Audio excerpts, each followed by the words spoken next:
Some women run from monsters in the dark. Leora Vance ran from one who wore a prosecutor's smile. The night she collapsed at Dante Moretti's gates, bleeding and broken, she didn't know she was stumbling into the territory of the city's most feared crime boss. She didn't know he'd opened those gates. And she couldn't have known that her desperate escape would ignite a war between two men who controlled the city from opposite sides of the law. One through corruption disguised as justice, the other through power that never pretended to be anything else. If you stay until the end of this story, hit that like button and drop a comment with your city so I can see how far Leora's journey reaches across the world. The storm hit the coast like a fist. Rain slashed sideways through the darkness, turning the narrow road into a river of mud and debris. Lightning cracked across the sky in jagged white scars, illuminating the cliffs that dropped away to the churning ocean below. The wind screamed through the pine trees, bending them nearly horizontal, ripping branches free and hurling them across the pavement. Leora Vance ran through it all, barefoot and bleeding. Her feet slapped against the wet asphalt, each step sending shocks of pain up through her ankles and knees. The thin nightgown she wore clung to her skin, soaked through and nearly transparent, offering no protection against the cold or the cutting rain. Her dark hair whipped across her face, sticking to her cheeks and lips. She couldn't see more than a few feet ahead, couldn't hear anything over the roar of the storm and the thunder of her own heartbeat. But she could see the headlights behind her. They swung around the curve, high and bright, cutting through the rain like searchlights. The engine roared, closing the distance. Leora's lungs burned, her legs shaking with exhaustion, but she forced herself faster. Her bare foot came down on something sharp, glass, a rock, she didn't know, and she cried out, stumbling forward. Her hands hit the ground, palms scraping against gravel. For a moment, she stayed there on her knees, gasping, the world spinning around her. The headlights grew brighter. She pushed herself up and ran. The road curved ahead, following the line of the cliffs. Through the rain, she could barely make out the shape of something massive rising from the darkness. A wall, tall and solid, stretching along the edge of the property. And there, barely visible through the downpour, iron gates. Leora didn't think, she just ran toward them. Her vision blurred. The edges of everything started to go soft and gray. She'd lost too much blood, been running too long. Her body was giving out. But she could see the gates now, closer, closer. Tall black iron worked into intricate patterns, set into stone pillars that rose like sentries on either side. Security cameras perched atop the pillars, their lenses gleaming in the lightning flashes. Behind her, the vehicle skidded to a stop. A car door slammed. "Leora!" The voice cut through the storm, smooth and controlled even as it called her name. Adrian's voice, the voice that had whispered promises in her ear. The voice that had told her she was worthless, that no one would believe her, that she belonged to him. Leora's hands hit the iron gates. She grabbed the bars, tried to shake them, but they were locked solid. She pressed her face against the cold metal, her voice coming out as barely more than a rasp. "Please, please, someone—" The world tilted. Her knees buckled. She heard footsteps splashing through the puddles behind her, measured and unhurried. Adrian didn't need to rush. There was nowhere left for her to go. The gates were locked. The cliffs dropped away on one side. The forest was too thick to navigate in the dark, especially in her condition. He had her cornered, and they both knew it. "Come here, Leora." His voice was closer now, gentle almost. That tone he used when he wanted her to think he was being reasonable, that she was the one being irrational. The tone that came before his hand closed around her throat or his fingers dug into her arms hard enough to leave bruises shaped like his grip. Leora's fingers tightened on the iron bars. She couldn't hold herself up anymore. She sank down, her cheek pressed against the gate, rain streaming over her face. Through her dimming vision, she saw movement on the other side of the gates. Figures emerged from the darkness.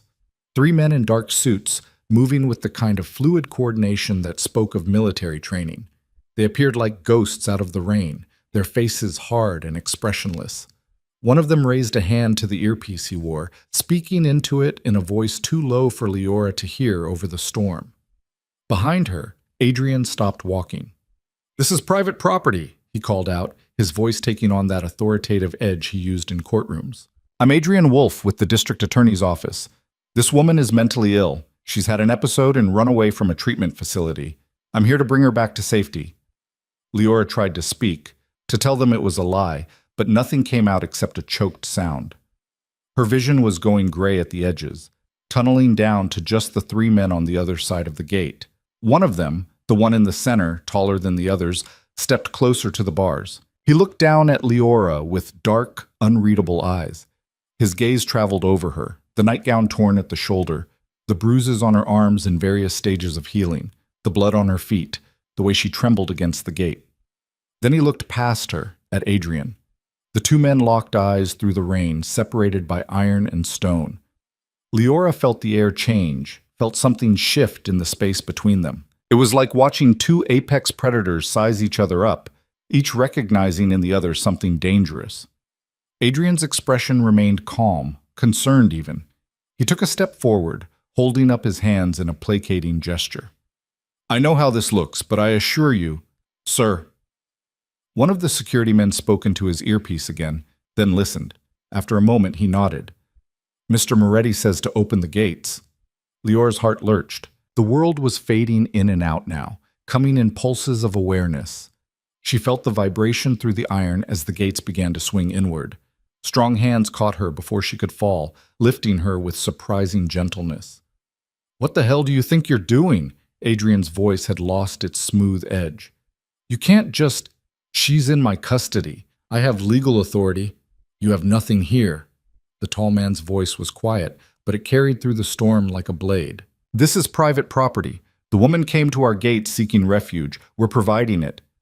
I'm a prosecutor. I know who you are, Mr. Wolf, and you know who owns this property." The man's eyes were flat, emotionless. "Leave now, while I'm still asking politely." For a long moment, Adrian didn't move. Leora could feel his gaze on her, burning with fury barely contained beneath that calm exterior. Then she heard him laugh, a short, cold sound. "This isn't over." "No," the tall man agreed softly. "I don't imagine it is." Adrian's footsteps retreated. A car door opened and slammed. The engine roared to life, and then the headlights swung away, disappearing back down the road. Leora's awareness was fragmenting now, breaking apart like glass. She felt herself being carried, felt the rain stop as they moved under some kind of shelter. There were voices around her, calm, professional, discussing her injuries with clinical detachment. Multiple contusions, various stages of healing, lacerations on both feet, signs of long-term malnutrition. "Get Dr. Chen, now!" That last voice was different from the others, deeper. It carried a weight of authority that made the other voices snap into sharper focus. Leora tried to open her eyes, tried to see who was speaking, but everything was going dark. The last thing she registered before consciousness left her completely was the feeling of being lifted again, held against someone's chest as they climbed stairs. And a voice, that same deep voice, speaking quietly to someone nearby. "Whatever she's running from, it doesn't reach her here. Not tonight. Not ever. Make sure everyone understands that." Then nothing. Leora woke to softness. That was the first thing her mind registered before pain or fear or memory. Just the sensation of something soft beneath her, around her, cradling her exhausted body. Clean sheets, a pillow that smelled like lavender and something else, something subtle and expensive. For a few disoriented seconds, she didn't remember. Didn't remember the storm, the running, the gates. Her mind floated in that space between sleep and waking where nothing had happened yet, where she was just a person lying in a comfortable bed. Then her eyes opened and reality came crashing back. Leora jerked upright with a gasp, her heart hammering. The movement sent pain shooting through her feet and up her legs. She bit back a cry and froze, her eyes darting around the unfamiliar room. It was large, larger than any bedroom she'd been in since childhood. The walls were painted a soft cream color, and tall windows on one side showed gray morning light filtering through heavy curtains. The furniture was elegant but not ostentatious. A dresser made of dark wood, a comfortable chair by the window, a small table with a pitcher of water and a glass.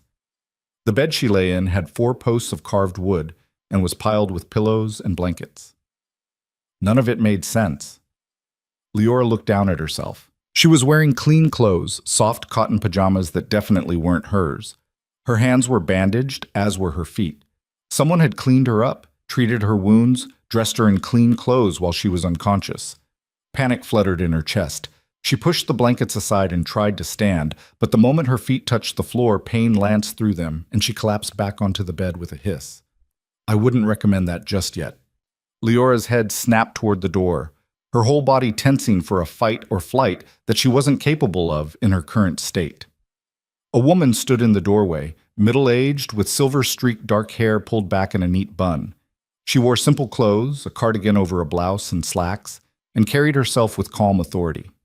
Her face was kind but firm as she entered the room. "The cuts on your feet are quite deep," the woman continued, setting down a tray she'd been carrying on the table by the bed. Dr. Chen stitched several of them. "You'll need to stay off them for a few days at minimum." Leora pressed herself back against the headboard, her eyes tracking the woman's every movement. "Where am I? Who are you?" "My name is Elena. I manage the household." She poured water from the pitcher into the glass and held it out. When Leora didn't take it, Elena set it on the bedside table within reach.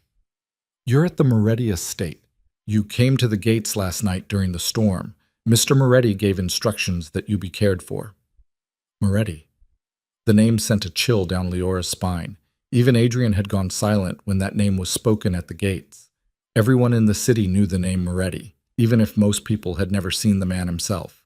He was a ghost story, a legend, a name spoken in whispers. The crime lord who controlled half the city's underworld from behind the scenes. The man the police couldn't touch because he was too careful, too connected, too dangerous. And Leora had collapsed at his gates. "I need to leave," she said, her voice hoarse. "I need to—" "You're not a prisoner here." Elena's voice was gentle but firm. "The door isn't locked. You can leave whenever you wish. But if you try to walk on those feet right now, you'll tear the stitches and possibly cause permanent damage." Dr. Chen was quite clear about that. Leora's hands clenched in the soft blankets. She wanted to run. Every instinct screamed at her to get up, get out, keep moving. Adrian would come back. He always came back. And now she'd brought trouble to these people's door, whoever they were. "Adrian, the man at the gates last night," Leora said. "He'll come back. He won't let this go." "You don't understand. His father is District Attorney Marcus Wolf," Elena finished calmly. "Yes, we're aware of who Adrian Wolf is and who his father is. Mr. Moretti has already made arrangements." "What kind of arrangements?" Leora's voice came out sharper than she intended. "You can't stop him. No one can. He's not here." Elena met her eyes steadily. "Whatever power Adrian Wolf has elsewhere, it doesn't extend past those gates. You're safe here, Miss Vance." The use of her name made Leora freeze. "How do you know my name?" "You were delirious with fever when Dr. Chen was treating you. You said quite a few things." Elena's expression softened slightly. "None of which will be repeated to anyone you don't wish to tell. You have my word on that." Leora didn't know what to say to that. She'd spent so long in a world where every word was recorded, cataloged, used against her later. The idea that someone would keep her secrets simply because she wanted them kept seemed impossible. Elena gestured to the tray she'd brought. "There's soup, bread, and tea. You should try to eat something. I'll be back in an hour to change your bandages and help you to the bathroom if you need it." She turned to leave, then paused at the door. "Miss Vance, this isn't a cage. You're not required to stay in this room. Once you can walk again, the whole estate is open to you. There are no locked doors, no surveillance in the private areas. Mr. Moretti thought you should know that." Then she was gone, pulling the door shut behind her with a soft click. Leora stared at the closed door for a long moment, waiting for the lock to engage. But the only sound was her own breathing and the distant patter of rain against the windows. Slowly, cautiously, she leaned forward and reached for the door handle. Her fingers closed around it. She turned it. The door opened. Leora's breath caught in her throat. She pulled the door shut again, her hand trembling slightly, then opened it once more just to be sure. The hallway beyond was empty, a long corridor with other doors, paintings on the walls, a table with fresh flowers. No locks. No cameras. No Adrian standing guard to tell her when she could and couldn't leave a room. She closed the door and sank back against the pillows, something tight in her chest finally starting to loosen. For the first time in 3 years, she was behind a door that she could open herself. Dante Moretti stood in his office on the 3rd floor of the main house, looking out the tall windows at the storm-battered grounds below. The rain had finally stopped, leaving everything dripping and gray in the early morning light. The ocean beyond the cliffs was still churning, white-capped and violent. He'd been awake all night, but he didn't feel tired. Dante had long ago mastered the art of functioning on minimal sleep. You didn't build an empire, legitimate or otherwise, by keeping regular hours. Behind him, the door opened. He didn't turn. "She's awake," Vincent said. His head of security was a man of few words, which was one of the many reasons Dante valued him. "Elena's with her now." Dante nodded slightly, his gaze still on the ocean. "What did Dr. Chen say?" "Multiple injuries, some weeks old, some fresh. Malnutrition, signs of prolonged psychological stress." Vincent's voice remained neutral, professional. The doctor's exact words were that Miss Vance has been living in a sustained state of trauma for a considerable period of time. Dante's jaw tightened slightly. He'd seen the woman at the gates, seen the bruises, the terror in her eyes. He'd made his decision in that moment without fully thinking it through, something he almost never did. Dante Moretti didn't make impulsive choices. He calculated, planned, considered every angle before moving. But last night, watching that woman collapse against his gates while Adrian Wolfe approached her with that sanctimonious expression, Dante had simply reacted. "Adrian Wolfe called his father last night," Dante said. "It wasn't a question." "Within 10 minutes of leaving the property," Vincent confirmed. "Our sources in the DA's office say Marcus is furious. He's already making calls, trying to find leverage." "He won't find any." Dante turned from the window, his dark eyes cold. The Wolves have spent years building their little empire on corruption and fear. They're not used to people telling them no. Vincent's expression didn't change, but there was a question in his eyes. Dante knew what he was asking without words. Why this woman? Why risk a confrontation with the district attorney's office over a stranger who'd stumbled to their gates? Dante didn't have a good answer. Or rather, he had several answers, none of which fully explained his decision. Part of it was practical.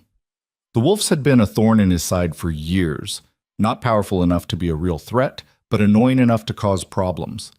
Marcus Wolfe liked to position himself as the city's crusader against corruption while taking bribes from developers and covering up crimes for anyone with enough money or influence. His son was apparently cut from the same cloth, just better at hiding it behind a charming smile. Part of it was strategic. Having something the Wolves wanted, or in this case someone, gave Dante leverage he might be able to use later. But there was another part, a part Dante didn't examine too closely. The part that had seen a terrified woman running barefoot through a storm, seen the bruises on her arms and the desperation in her eyes, and simply couldn't turn her away. "Have Marco look into Adrian Wolfe," Dante said. "I want to know everything. Where he goes, who he talks to, what he eats for breakfast. Everything." "Already done," Vincent said. "Marco started pulling records last night. So far, it's all surface-level clean, exactly what you'd expect from a prosecutor's son. Good schools, clean record, works at his father's firm. But Marco says it's too clean, like someone scrubbed it. Tell him to dig deeper." Dante moved to his desk, pulling up the file that had been delivered that morning. Leora Vance, 26 years old, orphaned at 16, no other family. She disappeared from public records 3 years ago, right around the time Adrian Wolfe would have met her. 3 years.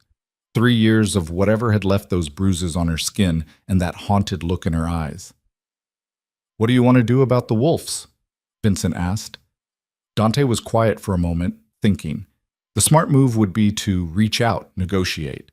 Offer some kind of compromise that would let everyone walk away without escalating things. That's what he would normally do, find the peaceful solution that served his interests while avoiding unnecessary conflict. But when he thought about Adrian Wolfe's voice at the gates last night, calling Leora's name with that possessive edge barely hidden beneath false concern, Dante found he didn't want to negotiate. "Nothing," he said finally. "We do nothing. Miss Vance came to our gates seeking refuge. We provided it. If the Wolves have a problem with that, They're welcome to take it up with my lawyers. Vincent's eyebrows rose slightly, the closest he ever came to showing surprise. That's going to make Marcus very angry. Good. Dante's voice was soft, but there was steel beneath it. Let him be angry. Let him make his calls and pull his strings. He'll find that his influence has limits. And if he tries something more direct, then we'll respond accordingly.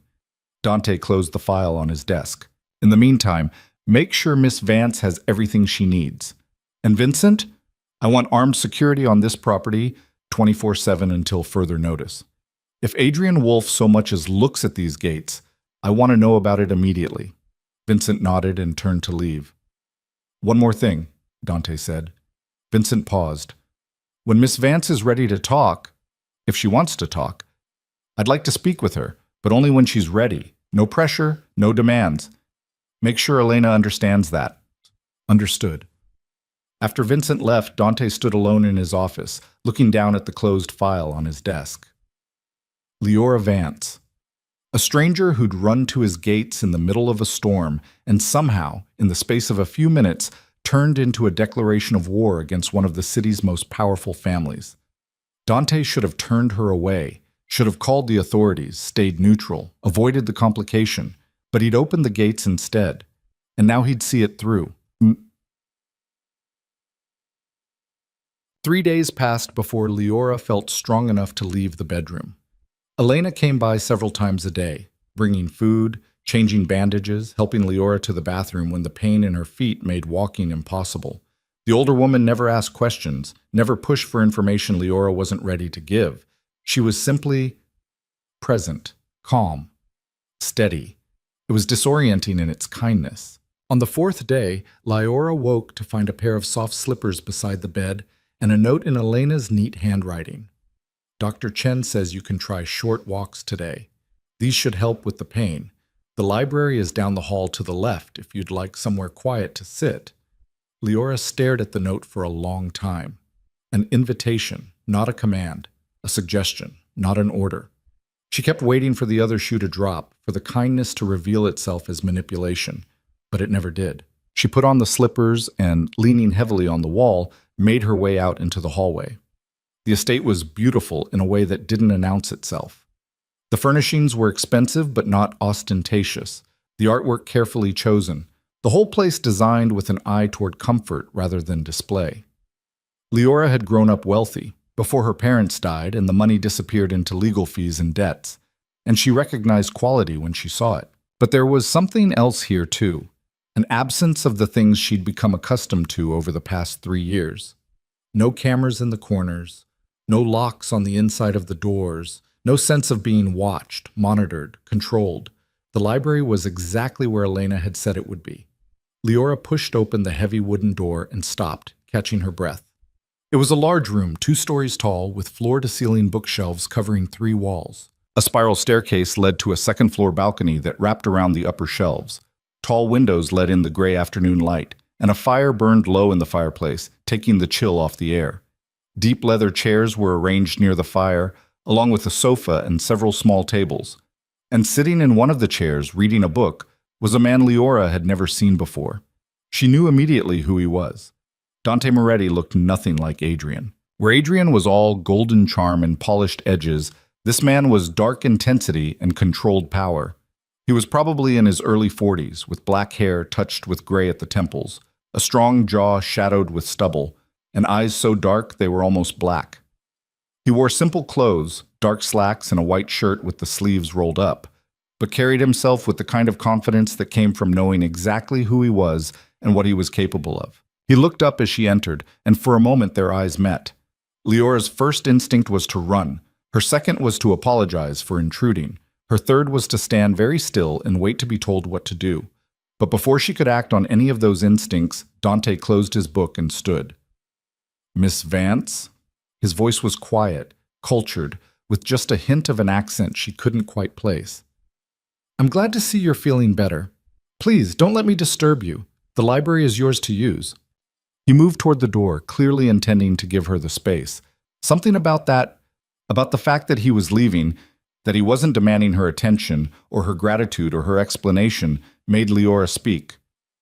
Wait, Dante paused, turning back to her. He didn't move closer, didn't crowd her space, just waited.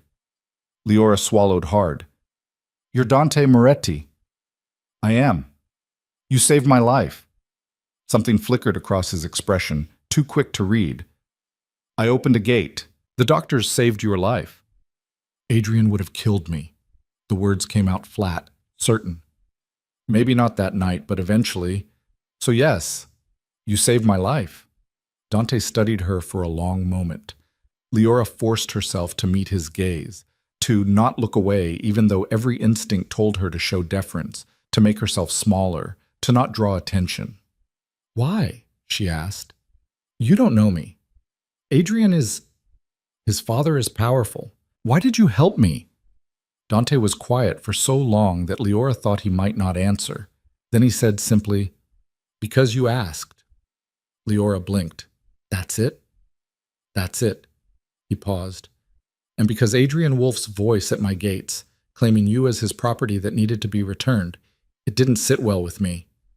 I'm not his property. The words came out sharp, almost angry. I was never his property. No, Dante agreed softly. You weren't, though I suspect he saw it differently. Leora's hands clenched at her sides. She could feel herself starting to shake, not from fear, but from something else. Rage, maybe. Or just exhaustion from carrying this weight alone for so long. He'll come for me, she said. Adrian won't just let this go. And his father, Marcus Wolf, doesn't lose. He'll find a way to... Miss Vance. Dante's voice cut through her spiraling thoughts, gentle but firm. Adrian Wolf will not reach you here, neither will his father. You have my word on that. You can't promise that. You don't know what they're capable of. I know exactly what they're capable of. There was something cold in Dante's eyes now, something that reminded Leora that this man hadn't built his empire through kindness. And they know what I'm capable of. The difference is, they've spent years hiding behind the law, while I've never pretended to be anything other than what I am. That gives me certain advantages. Leora wanted to believe him, wanted so badly to believe that there was somewhere Adrian couldn't reach her, someone he couldn't manipulate or charm or threaten into giving her back. But 3 years of Adrian's control had taught her not to trust promises. Why are you doing this? She asked again. Really, there has to be a reason, something you want from me. Dante considered the question. Would you believe me if I said there wasn't? No. A small smile touched his lips, the first expression she'd seen on his face that seemed genuinely amused. Fair enough. You're right to be skeptical. In my experience, people rarely do things without expecting something in return. So what do you want? Right now, nothing. You're recovering from trauma. You need time, space, and safety. I'm providing those things because I can and because I choose to. He paused. Later, if you decide you want to tell your story, if you want to fight back against Adrian and his father, then yes, I would help with that.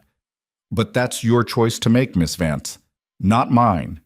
Leora searched his face for signs of deception, for the manipulation she'd learned to recognize in Adrian's expressions. But all she saw was a quiet patience and something that might have been understanding. I don't know if I can fight them, she said quietly. I don't know if I have any fight left. You ran through a storm barefoot to escape, Dante said. You collapsed at the gates of a crime lord's estate and lived to tell about it. You have more fight in you than you think. Before Leora could respond, a phone buzzed. Dante pulled it from his pocket, glanced at the screen, and his expression went carefully neutral. I need to take this, he said. But Miss Vance? This library is yours whenever you want it, as is the rest of the estate. You're not a prisoner here, you're a guest. He left, pulling the door shut quietly behind him. Leora stood alone in the library, surrounded by thousands of books and the warm crackle of the fire. Slowly, carefully, she made her way to one of the chairs near the fireplace and lowered herself into it.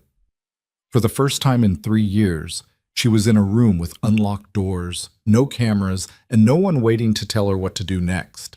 For the first time in 3 years, she could breathe.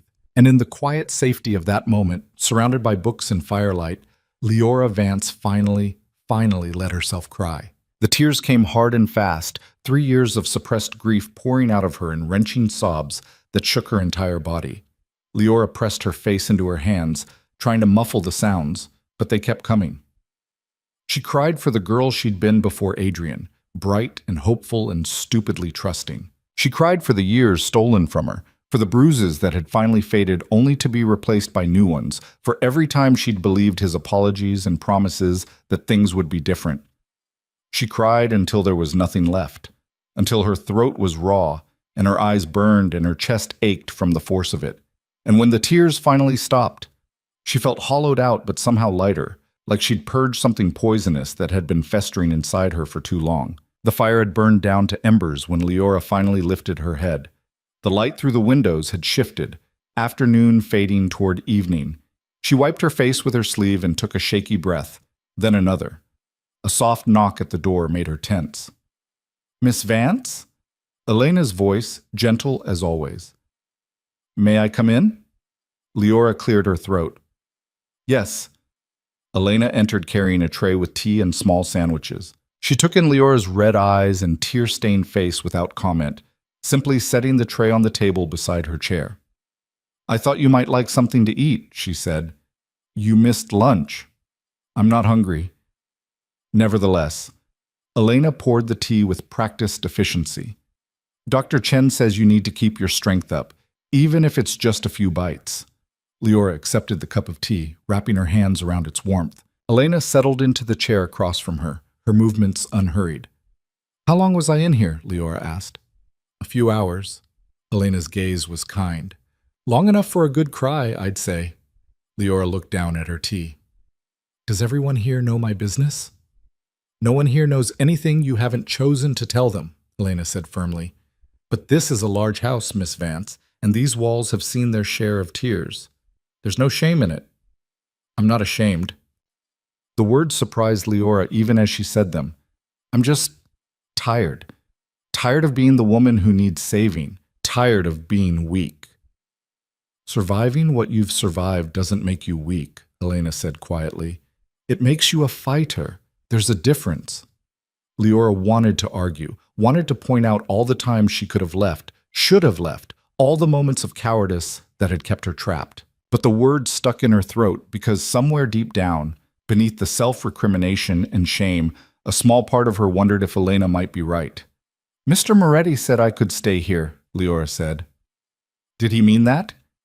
"He doesn't say things he doesn't mean." Elena stood, smoothing her cardigan. "You're welcome here as long as you need to be. No conditions, no expectations. Though I will insist you eat at least one of those sandwiches before I take the tray back." After Elena left, Leora sat in the growing darkness of the library, sipping tea and picking at the food. The sandwiches were simple but good. Fresh bread, real turkey, crisp lettuce. The kind of meal that spoke of care in its preparation. She ate one, then another, surprised by her own hunger. By the time she finished, full night had fallen outside the windows. Leora stood carefully, testing her feet.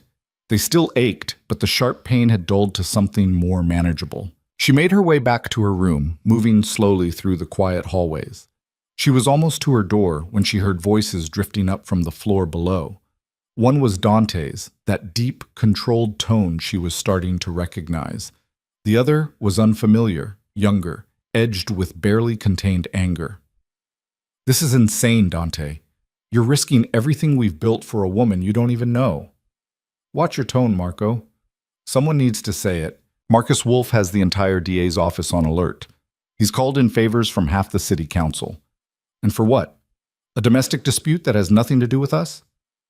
It stopped being a domestic dispute the moment Adrian Wolf showed up at our gates threatening to take her by force. Dante's voice was calm, but Leora heard steel beneath it.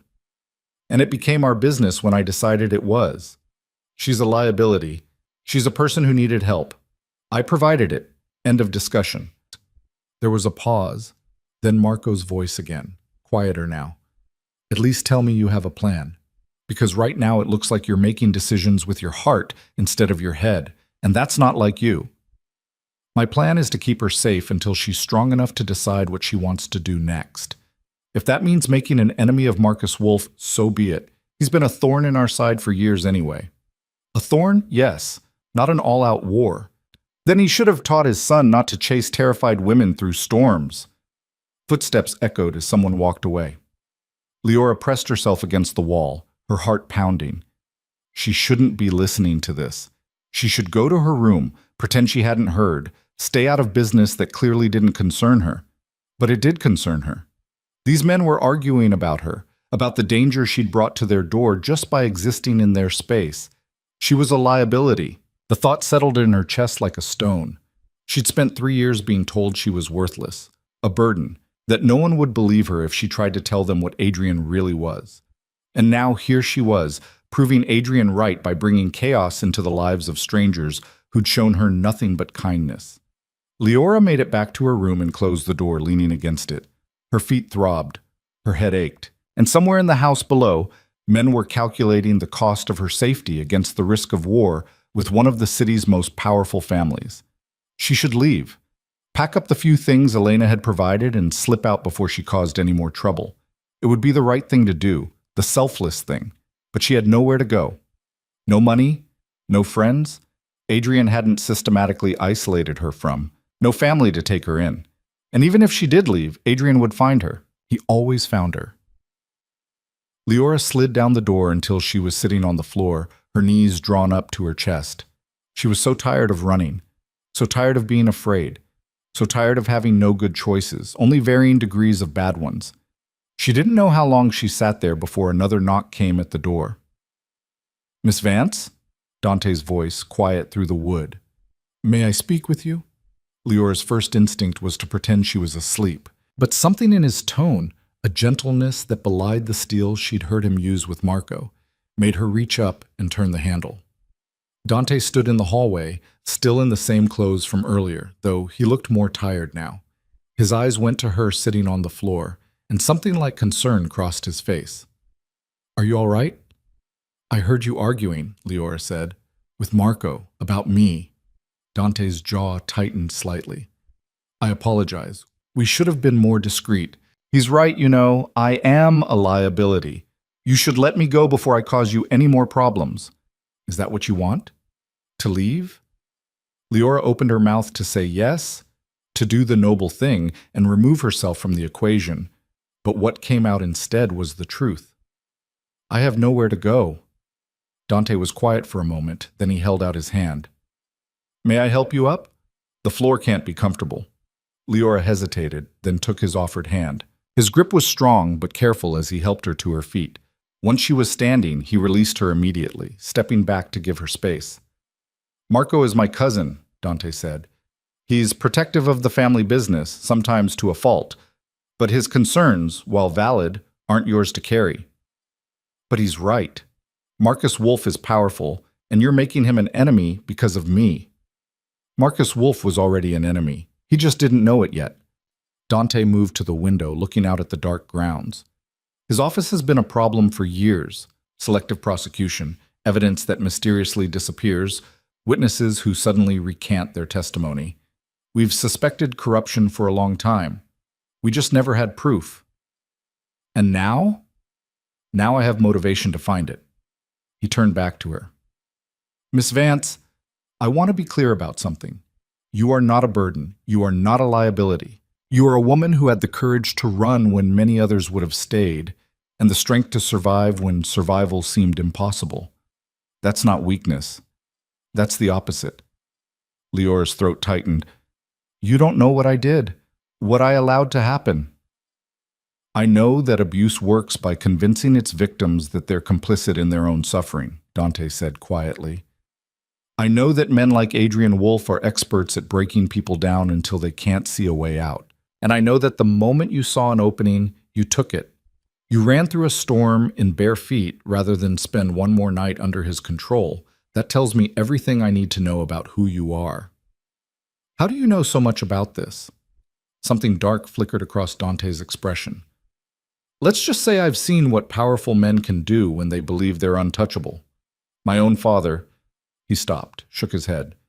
"That's a story for another time. The point is, you're safe here, and you'll remain safe here for as long as you need. Even if it starts a war? Even then." His voice was firm, final. "Now, you should rest. Dr. Chen will be by tomorrow to check on your feet." He turned to leave, but Leora found herself speaking again. Mr. Moretti? Thank you. Not just for opening the gates, but for seeing me. Not as a victim or a problem, just as a person. It's been a long time since anyone did that. Dante's expression softened slightly. My name is Dante, and you're welcome, Leora. The use of her first name, spoken with such casual respect, nearly undid her. She managed a nod, and then he was gone, pulling the door closed behind him. Leora stood alone in her room, something shifting inside her chest. For the first time since she'd collapsed at those gates, she felt the smallest flicker of something that might have been hope. The next morning brought Dr. Chen, a woman in her 50s with gentle hands and a no-nonsense manner. She examined Leora's feet with careful efficiency, making pleased sounds at the healing.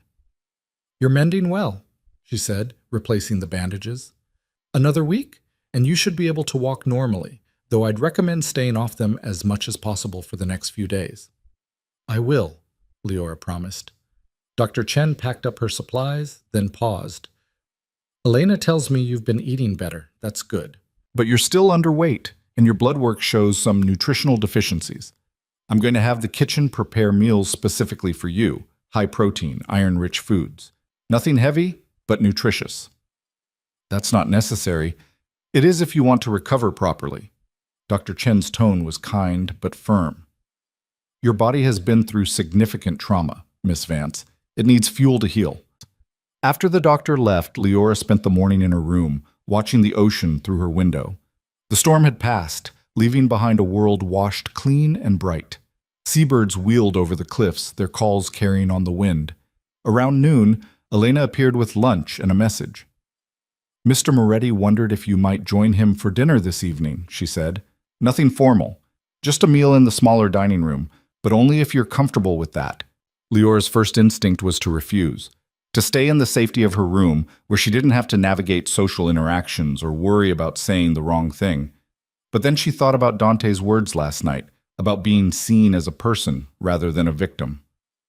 I'd like that, she said. Elena smiled. Wonderful. I'll come help you dress around 6. I don't need help. Humor me, Elena said gently. Your feet are still healing, and the stairs can be tricky. That evening, wearing a simple dress Elena had provided, soft gray wool that fit surprisingly well, Leora made her way downstairs with Elena's steadying hand on her elbow. The smaller dining room was exactly that. Smaller, more intimate than what Leora imagined the formal dining room must be. A table was set for 2, candles providing warm light, and windows overlooking the ocean. Dante stood when she entered, dressed more casually than before in dark slacks and a sweater. Leora, thank you for joining me. Thank you for inviting me. She settled into the chair he held out for her, hyper-aware of every movement, every word. This was the first real conversation they'd have, the first time she'd have to be more than just a broken woman who'd collapsed at his gates. Elena served the first course, a light soup, and then disappeared, leaving them alone. For a few minutes, they ate in silence. Not uncomfortable exactly, but waited. Leora could feel Dante's gaze on her occasionally, assessing, though not in the way Adrian used to watch her. This was different, careful, respectful. How are your feet? Dante asked finally. Better. Dr. Chen says I'm healing well. That's good. He paused. Elena mentioned you've been spending time in the library. I hope that's all right. You said I could. Of course it's all right. You're welcome anywhere on the estate. He set down his spoon. I only mention it because I noticed you were looking at the Shakespeare collection. Are you a fan? Leora blinked, surprised. Yes, I used to be. Before...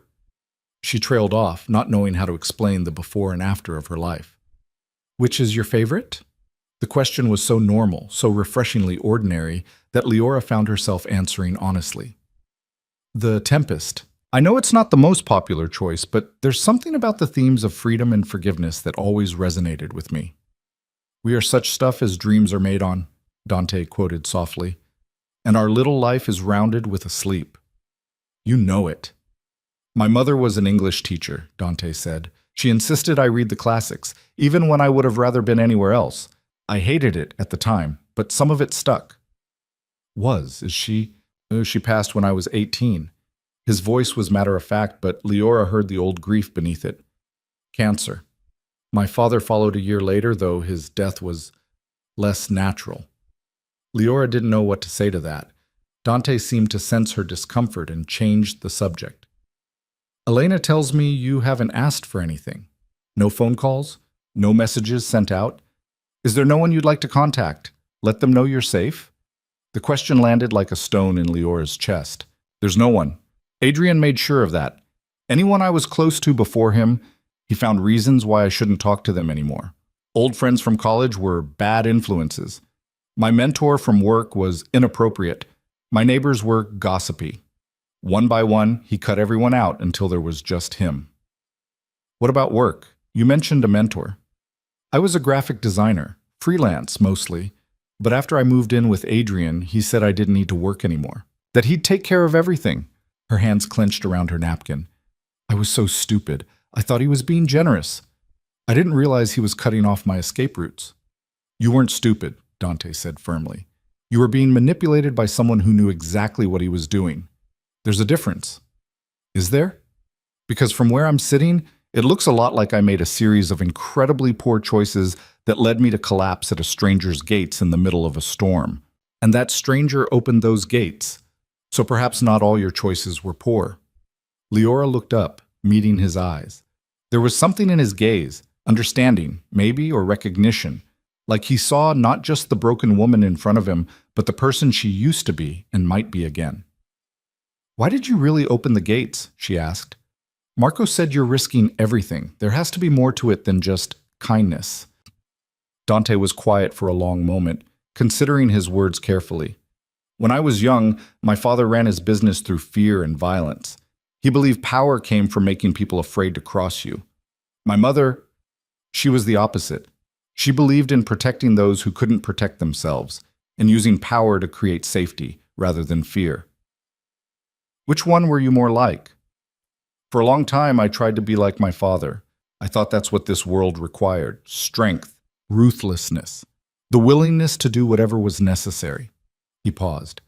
But I've learned that true power isn't about making people fear you. It's about choosing when to use your strength and when to show mercy. And when I saw you at those gates, saw the fear in your eyes, and the way Adrian Wolfe was stalking toward you like he owned you, I chose mercy. He'll make you regret it. Perhaps, but I'd regret the alternative more. Dante leaned back in his chair. Leora, I want to be honest with you about something. My cousin Marco is already digging into Adrian and his father's background. We're looking for evidence of their corruption, their crimes. If we find it, and I believe we will, I intend to use it. Leora's heart started pounding. Use it how? That depends. If you want to simply disappear, start a new life, somewhere Adrian can never find you, I can arrange that. New identity, new city, financial support until you're on your feet. No strings attached. And if I don't want to disappear? Dante's eyes met hers, dark and steady. Then we fight back. We expose them for what they are. But I need you to understand what that means. It means going public with your story. It means facing Adrian in court, potentially. It means making yourself visible to exactly the people you've been hiding from. The thought made Leora's stomach turn. I can't. I'm not strong enough for that. You're stronger than you think. But strength or not, it's your choice. No pressure, no timeline. You don't have to decide anything tonight, or this week, or even this month. Take whatever time you need. Elena returned then with the main course, and the conversation shifted to lighter topics. Dante told her about the estate's history, about the gardens that would bloom in spring, about the library's collection that dated back 3 generations. Leora found herself relaxing, even laughing once when Dante described his childhood attempts to sneak books from the forbidden section. It wasn't until she was back in her room that night, lying in the comfortable bed and staring at the ceiling, that Leora let herself truly consider what Dante had offered. A new life, far away from Adrian.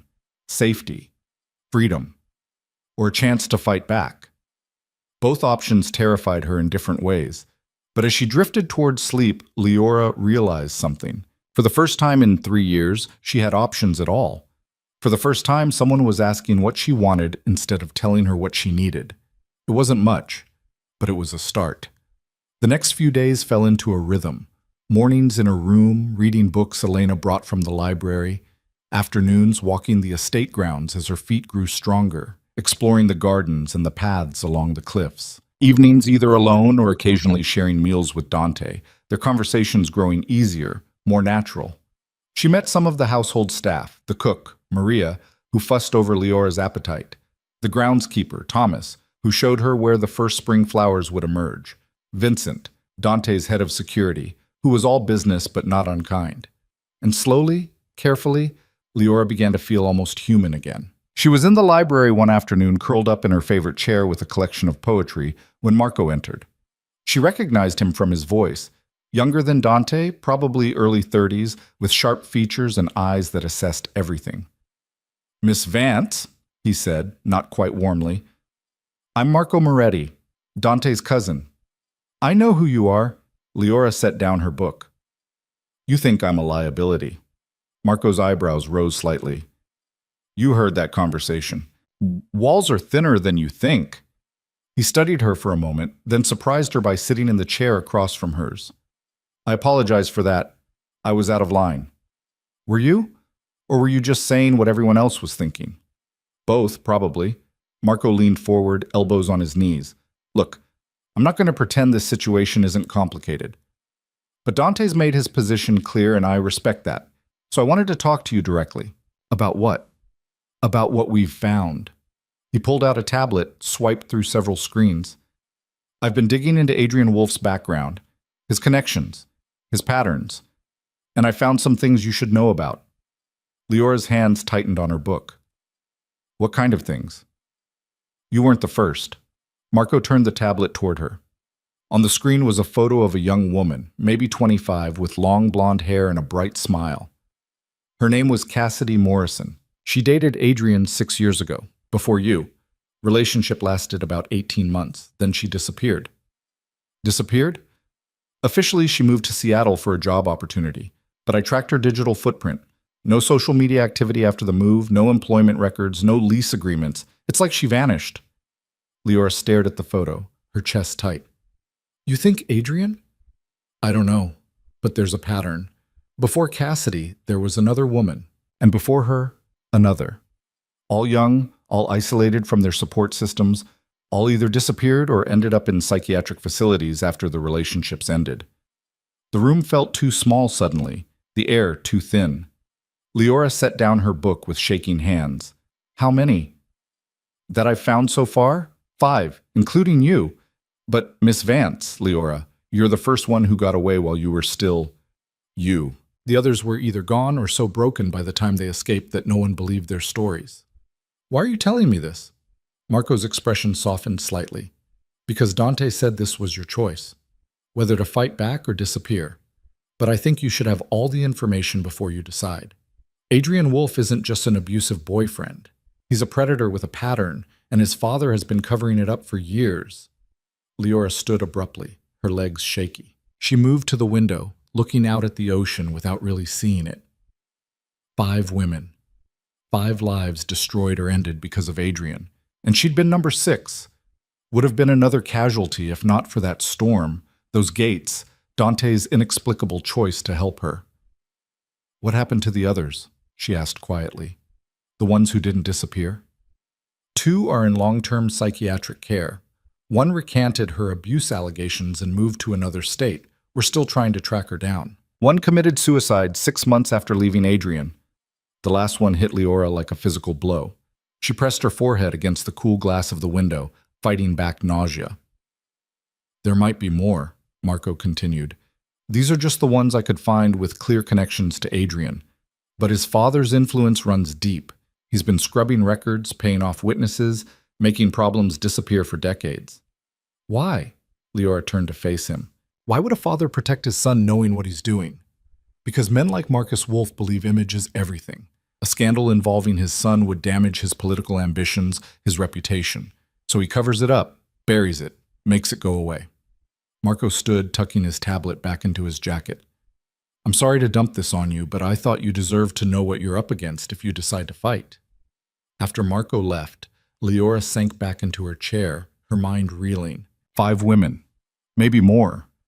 A pattern of abuse enabled by corruption and covered up by one of the city's most powerful men.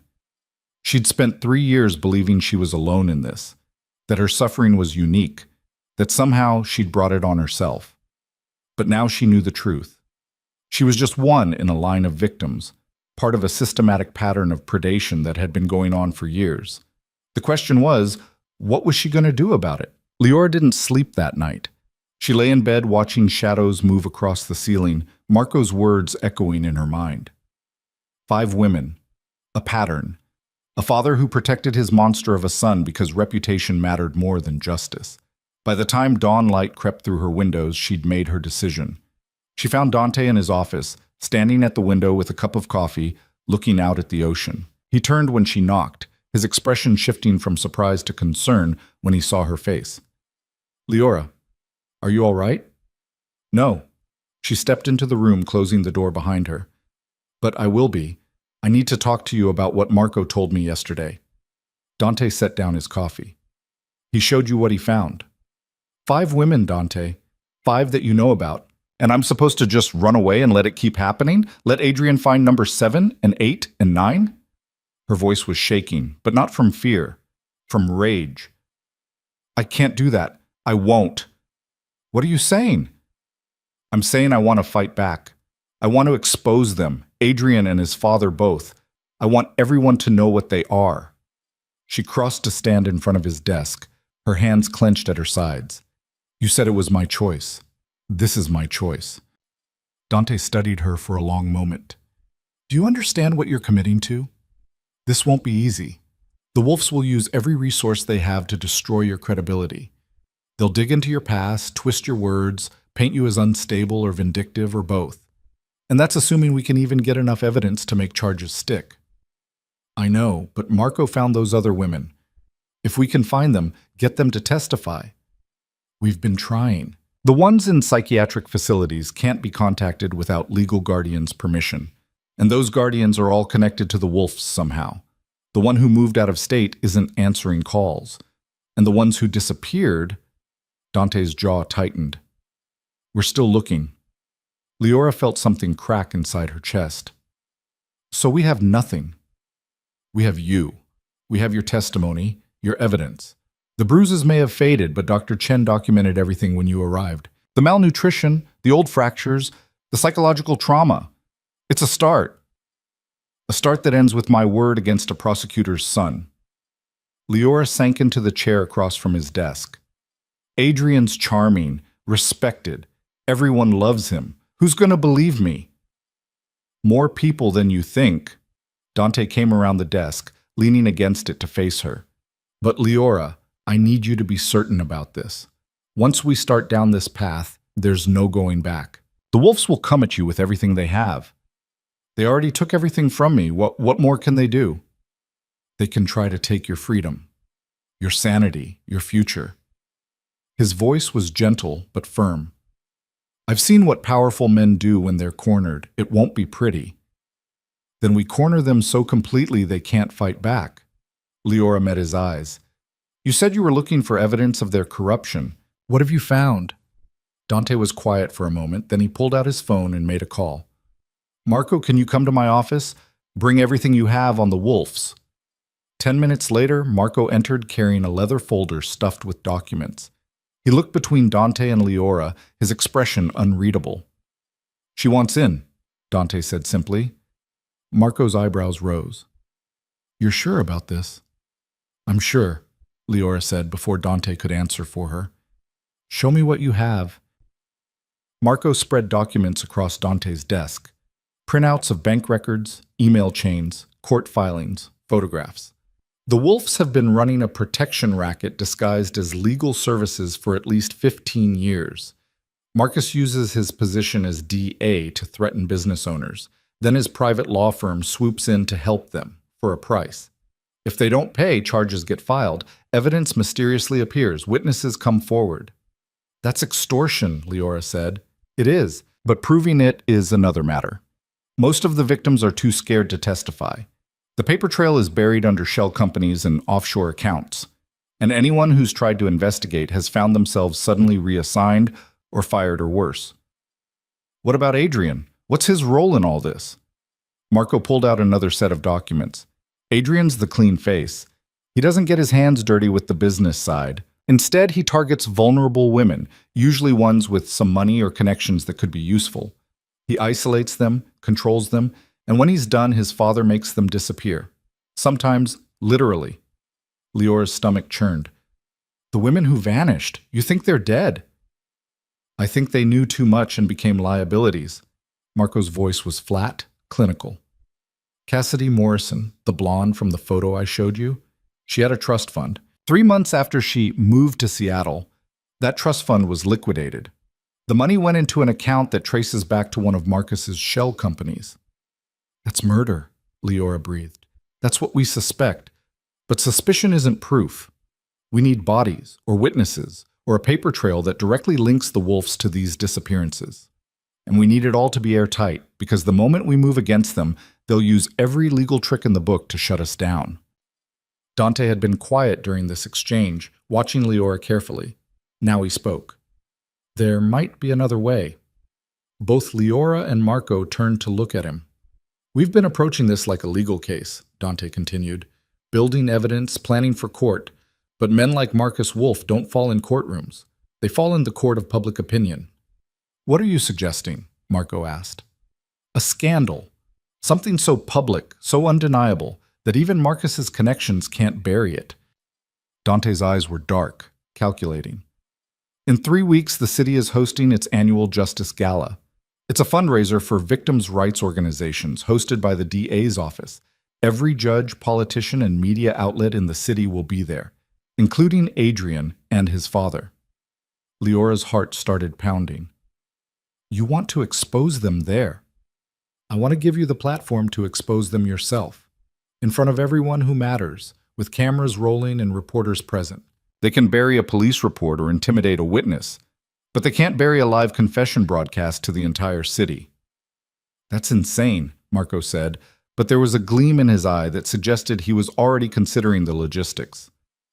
Security at that gala will be intense, and even if we get Leora in, the moment she starts talking, they'll shut her down. Not if we do it right. Dante stood, pacing now, his mind clearly working through the plan. We need evidence they can't refute. Video testimony from the other victims. Documents proving the financial crimes. Medical records. Everything laid out so clearly that even if they drag her off the stage, the damage is already done. The victims won't talk, Marco said. We've tried. They wouldn't talk to you, Leora said quietly. Both men looked at her. They wouldn't talk to investigators or lawyers or strangers. But they might talk to me. To someone who survived the same thing they did. Leora, Dante started, but she cut him off. I know it's dangerous. I know Adrian will be watching for any sign of me. But if I could reach just one of them, get one woman to tell her story, she looked between the two men. We find Cassidy Morrison's family, the woman in the psychiatric facility, anyone who might still have evidence or be willing to speak, and I'll talk to them. Marco shook his head.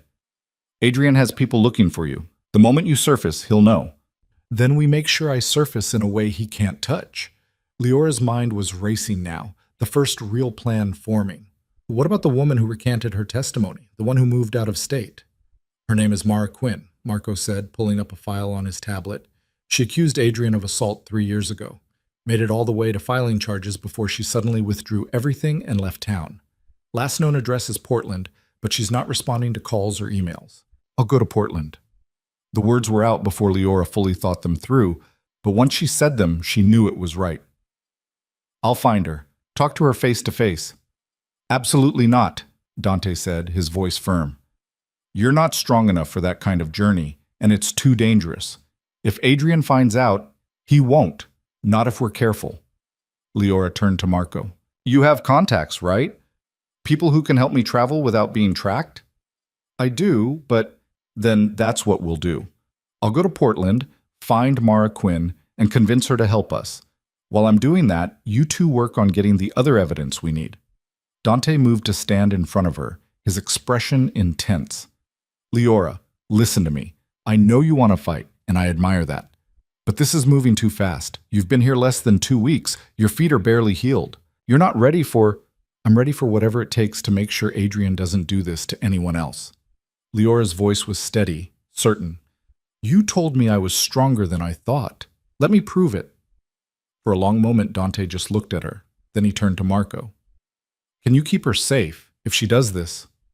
Marco's expression was serious. I can arrange secure transport, provide protection, monitor for any sign that the wolves are tracking her. But Dante, if this goes wrong, then we deal with it. But the lady has made her choice. Dante looked back at Leora. You're sure about this? I've never been more sure of anything in my life. Something shifted in Dante's expression. Pride, maybe? Or respect? Then we do it your way. Marco, make the arrangements. I want her protected every step of the way. Best people, secure locations, no chances taken. When do we leave? Leora asked. 2 days, Marco said. That gives me time to set everything up and gives you time to prepare. And Leora, if at any point you change your mind, if this becomes too much, you say the word, and we pull you out immediately. Understood? Understood. After Marco left to make arrangements, Leora found herself alone with Dante again. The adrenaline that had carried her through the conversation was starting to fade, leaving behind a flutter of nervousness. Thank you, she said quietly, for believing I could do this. I told you. You're stronger than you think. Dante moved closer, his voice gentle. But Leora, I need you to promise me something. If you find yourself in over your head, if Adrian gets too close or if this becomes too dangerous, you'll walk away.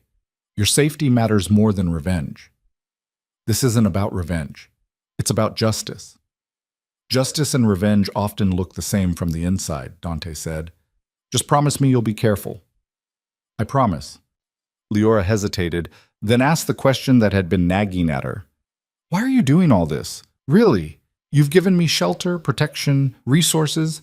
You're planning to go up against one of the most powerful families in the city. For me, why?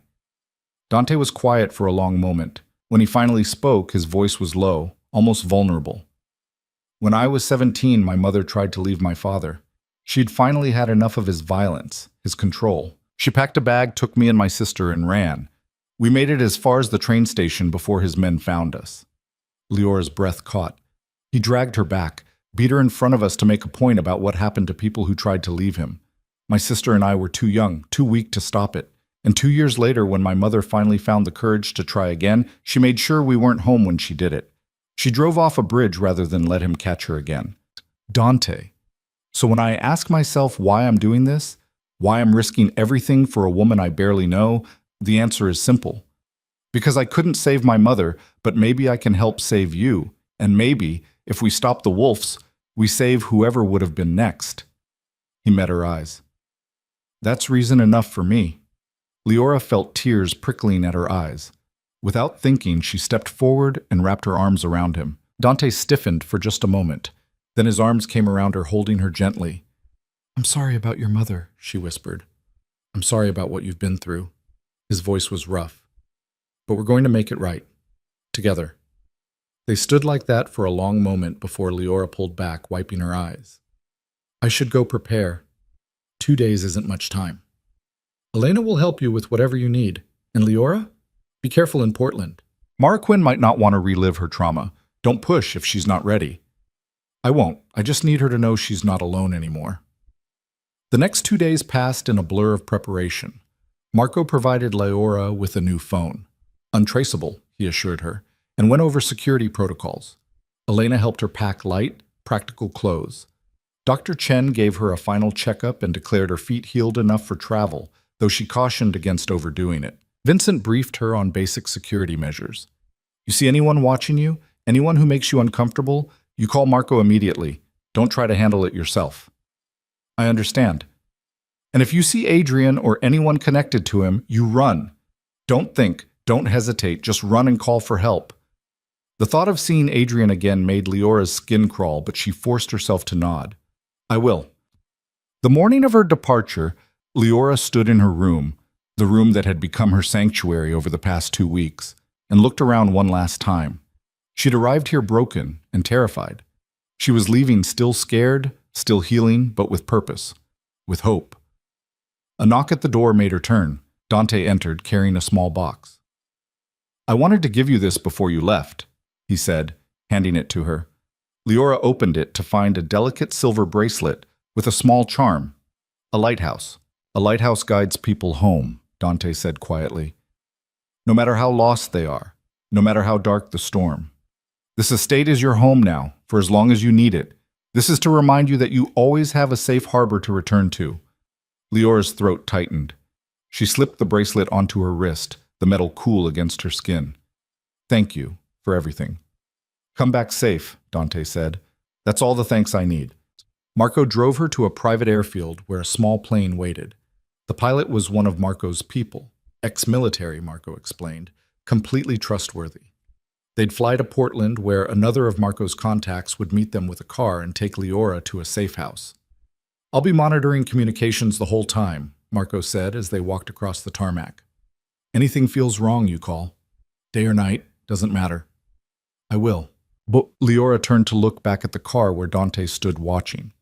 Even from this distance, she could feel the weight of his concern. He cares about you, Marco said, following her gaze. I've known Dante my whole life, and I've never seen him take a risk like this for anyone. Whatever happens, don't make him regret it. I'll try my best. The flight to Portland was smooth and uneventful. Leora spent most of it staring out the window, watching the landscape change below her, trying not to think about what she was about to do. She'd never been good at confrontation, had spent 3 years avoiding anything that might set Adrian off, and now she was actively seeking out one of his other victims to dredge up painful memories. What if Mara refused to talk? What if she'd moved on and didn't want to revisit her trauma? What if Adrian had damaged her so badly that she couldn't help even if she wanted to? The questions circled in Leora's mind until they landed in Portland and transferred to the waiting car. The driver was a woman in her 40s named Sarah, calm, professional, asking no questions. She drove Leora to a modest apartment building in a quiet neighborhood and handed her a key. Top floor, apartment 4C. It's clean, secure, and stocked with everything you need. The address for Mara Quinn is in the folder on the kitchen table, along with a burner phone and cash. Marco says to wait until tomorrow to make contact. Give yourself time to rest and plan your approach. But Leora couldn't wait. The moment Sarah left, she grabbed the folder and studied the information Marco had compiled. Mara Quinn lived in a small house on the outskirts of Portland. She worked as a librarian at the local community college. No social media presence, no listed phone number. She'd made herself invisible. Leora understood that impulse intimately. Against every instruction Marco had given her, Leora found herself walking to the address that evening. It was a risk, she knew that. But something told her that if she waited, if she gave herself time to overthink it, she'd lose her nerve. The house was small but well kept, with flower boxes in the windows and a tidy front yard. Leora stood on the sidewalk for a long moment, gathering her courage. Then she walked up to the door and knocked. No answer. She knocked again, harder this time. Mara? My name is Leora Vance. I need to talk to you. It's about Adrian Wolfe. The silence stretched so long that Leora thought no one was home. She was about to turn away when she heard the sound of locks being undone. The door opened a crack, a chain still in place, and a woman's face appeared in the gap. Mara Quinn looked older than her 30 years. Her hair was pulled back in a severe bun, her face pale and drawn. But it was her eyes that struck Leora. They held the same haunted quality Leora saw in her own reflection. Who are you? Mara's voice was barely above a whisper. My name is Leora. I was with Adrian for 3 years. I escaped 2 weeks ago. Leora kept her voice gentle, non-threatening. I know what he did to you. I know you tried to press charges and had to recant. I'm not here to cause trouble or dredge up the past. I'm here because I want to stop him from doing this to anyone else. Mara's eyes widened. You need to leave. If he finds out you talk to me. He won't, I promise. I'm being careful. Leora took a small step closer. Please, Mara. I just need 5 minutes. If you want me to leave after that, I will. For a long moment, Mara just stared at her. Then slowly, she undid the chain and opened the door. The house was neat but sparse, like someone who is ready to run at a moment's notice.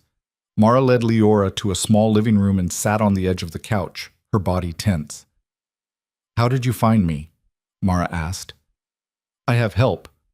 People who are investigating Adrian and his father. We found records of your case, traced you here. Leora sat across from her, keeping distance between them. I'm sorry to show up like this. I know how frightening it must be. Frightening doesn't begin to cover it. Mara's hands twisted in her lap. I spent 2 years looking over my shoulder, waiting for him to find me. I changed my name, my appearance, everything, and you just show up at my door. I understand if you're angry. I'm not angry. I'm terrified. Mara's voice cracked. Do you have any idea what Marcus Wolf is capable of? What he did to make me recant my testimony? Tell me. Mara was quiet for a long moment. When she finally spoke, her voice was hollow. He had pictures of my younger sister. She was 16 at the time. He showed them to me, her walking home from school, at the mall with friends, sleeping in her bedroom. He said accidents happen to young girls all the time, that it would be a shame if something happened to her because I couldn't keep my mouth shut. Leora felt sick. So you recanted. What choice did I have? I dropped the charges, signed an NDA, took their money, and disappeared. I haven't spoken to my family in 3 years because I'm afraid that if Adrian or his father find out I'm in contact with them, they'll use them against me again. Tears streamed down Mara's face. I gave up everything to keep my sister safe, and now you're here asking me to what? Testify again? Put her in danger all over again? No. Leora leaned forward, her voice urgent. I'm asking you to help me build a case so airtight that Marcus Wolf can't threaten anyone ever again. We're going to expose them publicly, in front of the entire city. Once that happens, they'll be too busy trying to save themselves to hurt anyone else. That's insane. They'll destroy you. They've already destroyed me. But I'm still here, and I'm still fighting. And I know there are others, women Adrian hurt, women his father silenced. If we stand together, there is no we. Mara stood abruptly, pacing. I'm sorry for what happened to you, truly. But I can't help you. I won't risk my sister's safety for revenge. This isn't about revenge. It's about making sure there's no next victim. No more Cassidy Morrisons or women who disappear. No more girls threatened into silence. At Cassidy's name, Mara froze. You know about Cassidy? I know Adrian dated her before you. I know she disappeared after their relationship ended. And I know her trust fund was liquidated and the money ended up in Marcus Wolf's accounts. Mara sank back onto the couch, her face ashen. Cassidy was my friend. We met in a support group after we'd both left Adrian. She was the one who convinced me to press charges, who said we could stop him together, and then she... Mara's voice broke. They killed her, didn't they? We don't have proof, but yes, we think so. I can't. Mara shook her head violently. I can't go through this again. I'm sorry, but I can't. Leora reached into her bag and pulled out a card with Marco's contact information. I understand, but if you change your mind, if you decide you want to help, call this number. We're planning something for the Justice Gala in 2 weeks. It's going to be public, undeniable, and final. If you want to be part of ending this, the door is open. She stood to leave, then paused. Mara, I need you to know something. What Adrian did to you, what his father did. None of that was your fault. You survived. You protected your sister. That took courage most people don't have. Courage? Mara's laugh was bitter. I ran away and hid. You stayed alive. Sometimes that's the bravest thing you can do. Leora left the card on the table and walked to the door. She was reaching for the handle when Mara spoke again. The gala. What are you planning? Leora turned back. To tell the truth, all of it. In front of everyone who matters, with evidence they can't refute and testimony they can't silence. They'll tear you apart. Probably. But at least I'll go down fighting instead of hiding. Leora met Mara's eyes. You don't have to decide now. Just think about it. Think about Cassidy and all the others. Think about the next girl Adrian targets. She left then, walking back through the quiet Portland streets to her safe house. Her phone buzzed, a text from Marco asking if she'd made contact. She sent back a simple yes, then collapsed onto the couch and let herself feel the weight of what she'd just done. She'd found Mara Quinn. She'd looked into the eyes of another survivor and seen her own pain reflected back. And now all she could do was wait and hope that sometimes the need for justice was stronger than the fear that kept you silent. Her phone buzzed again. This time, it was Dante. How did it go? Leora stared at the message for a long moment, then typed back, "I don't know, but I found her. That's something." "That's everything," came his reply. "You gave her a choice. The rest is up to her." Leora looked down at the lighthouse bracelet on her wrist, running her finger over the charm. Somewhere across the country, in an estate perched on coastal cliffs, was a man who'd opened his gates to a stranger and offered her something she'd thought she'd lost forever: hope. She wasn't going to waste it. Whatever happened next, whether Mara decided to help or not, Leora was seeing this through. For herself. For Cassidy Morrison. For every woman who'd suffered at Adrian Wolf's hands and been silenced by his father's corruption. The war had begun. And this time, Leora wasn't running. 3 days passed with no word from Mara. Leora remained in Portland, following Marco's instructions to stay low and avoid patterns. She changed coffee shops daily, never walked the same route twice, kept her hair tucked under a baseball cap whenever she went out. The precautions felt excessive until she remembered Adrian's resources, his father's connections, the machinery of power that had silenced so many before her. On the fourth morning, her burner phone rang. Unknown number. Leora's heart hammered as she answered. "Hello? It's Mara." The voice was tight, strained. "I need to see you, today. There's a park on Laurelhurst. Do you know it?" "I can find it. 1 hour. Come alone." The line went dead. Leora immediately called Marco. "Mara wants to meet. Is it safe?" "I'll have people in the area, but at a distance. If this is a trap." "It's not." I could hear it in her voice. She's scared, but she wants to help. "Your instincts have kept you alive this long. Trust them. But Leora, keep your phone on. One word from you, and we extract you immediately." The park was beautiful in the late morning light. All green lawns and towering trees, joggers and dog walkers creating a sense of normalcy that felt almost foreign to Leora now. She found Mara sitting on a bench near a pond, feeding ducks with trembling hands.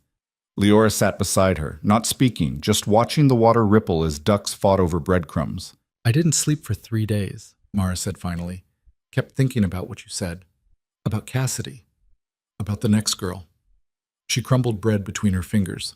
"I called my sister yesterday. First time in 3 years. Didn't tell her why, just needed to hear her voice." "How is she?" "She's getting married next summer. To a good man, she says. Someone kind." Mara's voice cracked. "And I realized that I've spent 3 years letting Marcus Wolf control my life, even from a distance. He made one threat, and I gave him everything, my family, my home, my voice, and he's probably forgotten I even exist. But you haven't forgotten." "No." Mara finally looked at Leora, her eyes red-rimmed but determined. "I haven't forgotten, and I'm tired of being afraid." She pulled a USB drive from her pocket. "I kept records. Everything from my time with Adrian. Text messages, emails, photos of bruises, medical records from the hospital visits he'd explain away as accidents. I was going to use them for the trial, but when I recanted, I couldn't bring myself to destroy them." Leora's breath caught. "Mara, there's more. I recorded my conversation with Marcus Wolf when he threatened me.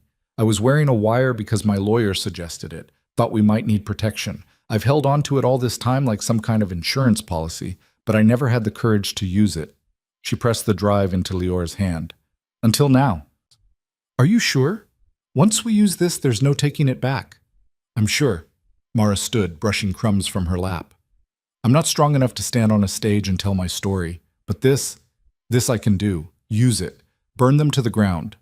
She started to walk away, then turned back. "One more thing. There's a woman. Her name is Dr. Sarah Chen. No relation to your doctor. She runs a psychiatric facility about an hour north of here.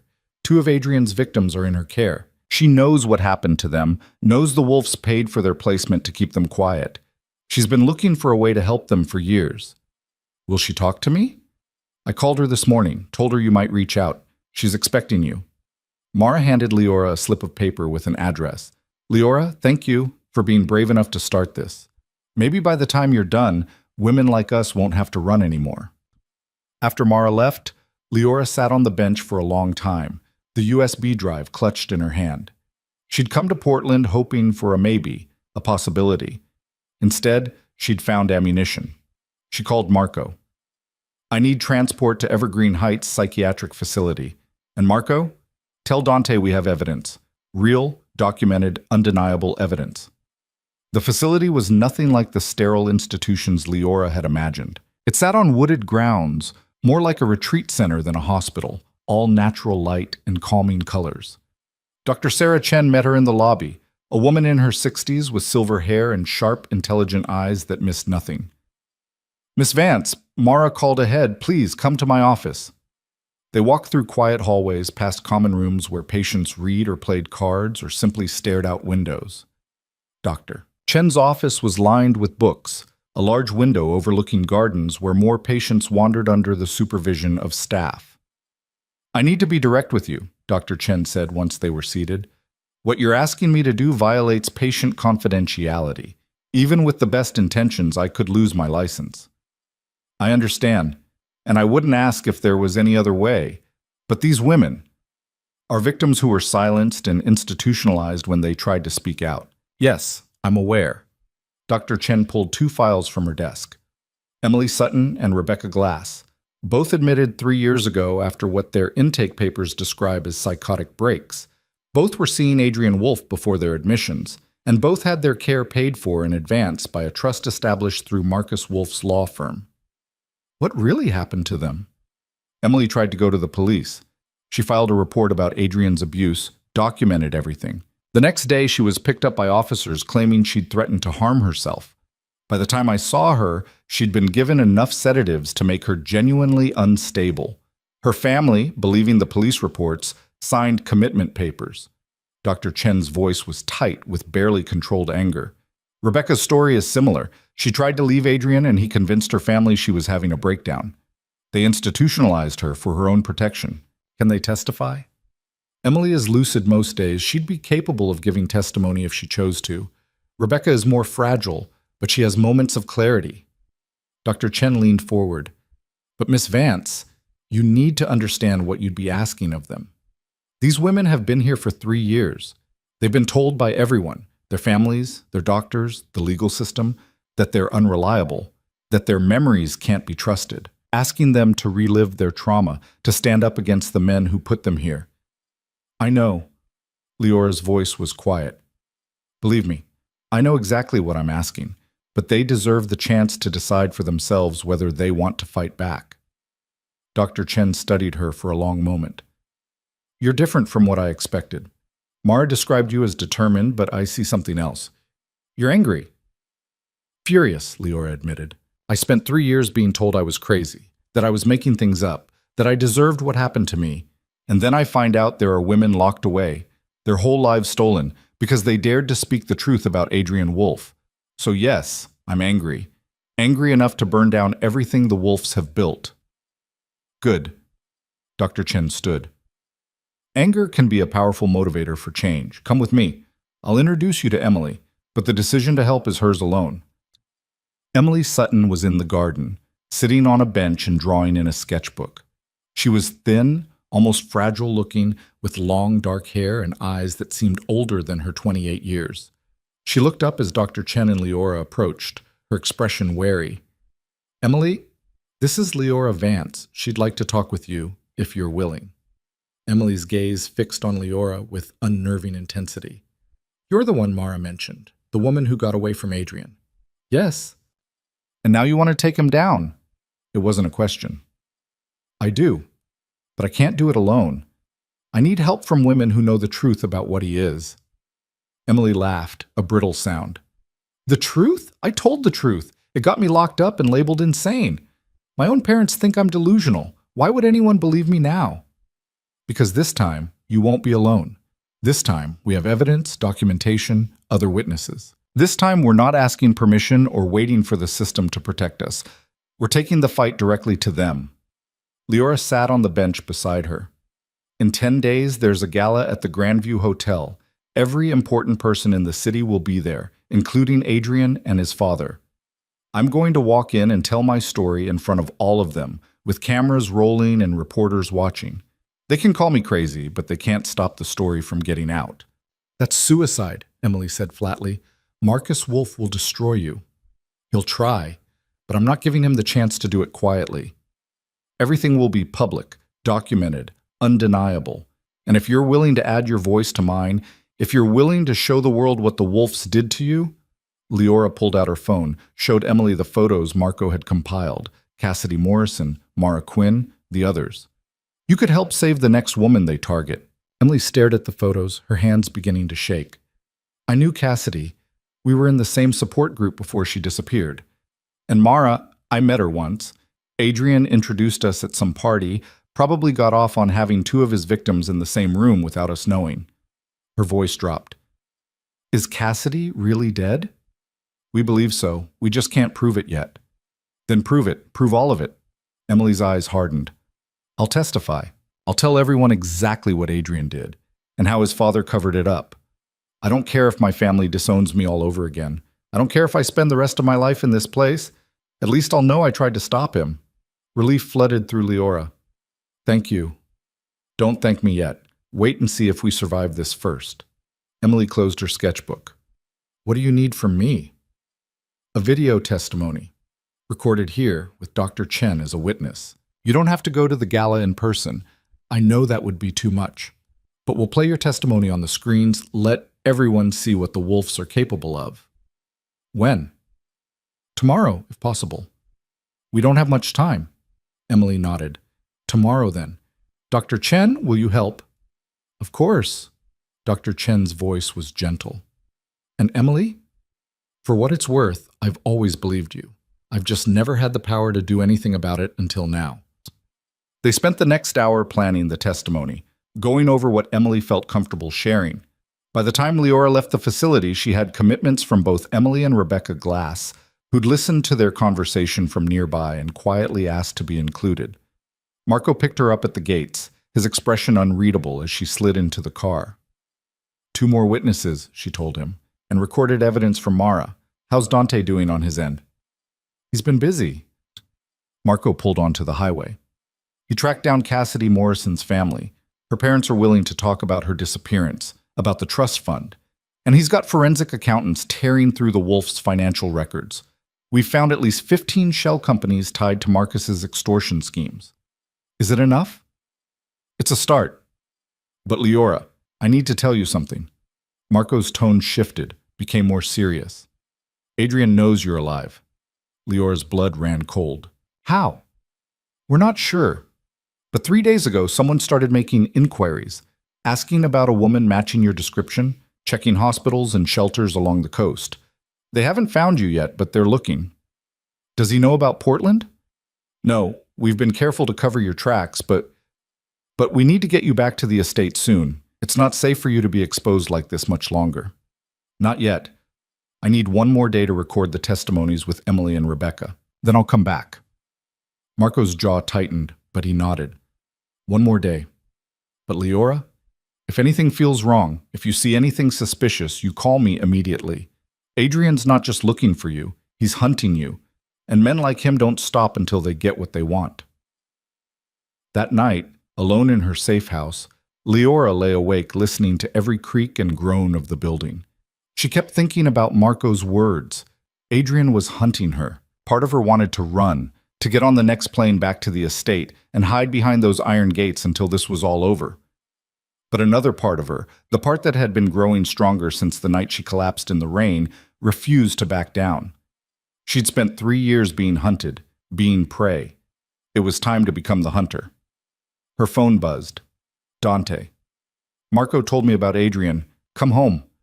Leora stared at the message, her thumb hovering over the keyboard. She could almost see him in her mind, standing at his office window, looking out at the ocean, worried about a woman he barely knew but had chosen to protect anyway. 1 more day, she typed back. Then I'll come home. I promise. The response came quickly. Be safe. I'll be waiting. The next morning, Leora returned to the psychiatric facility with a video camera Marco had provided.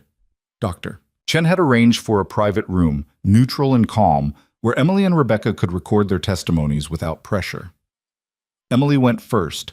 She sat in a simple chair, hands folded in her lap, and looked directly into the camera.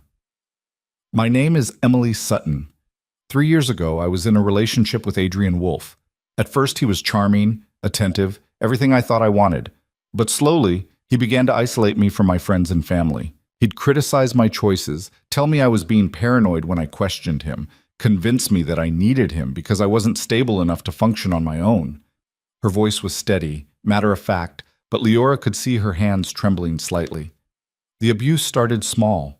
A shove during an argument, squeezing my arm hard enough to bruise. But it escalated. By the end, I was afraid to speak without permission, afraid to leave the apartment, afraid of what he'd do if I tried to get help. When I finally found the courage to go to the police, I thought I'd be protected. Instead, within 24 hours, I was arrested for making threats against myself. I was sedated, institutionalized, and my family was told I was having a psychotic break. I've been here ever since, labeled as unreliable and delusional, while Adrian Wolfe walks free. She paused, her eyes glistening with unshed tears. But I'm not delusional. I'm not unreliable. I'm a survivor of systematic abuse who was silenced by a corrupt system designed to protect men like Adrian and his father. And I'm done being quiet. Rebecca's testimony was shorter, more fragmented, but no less powerful.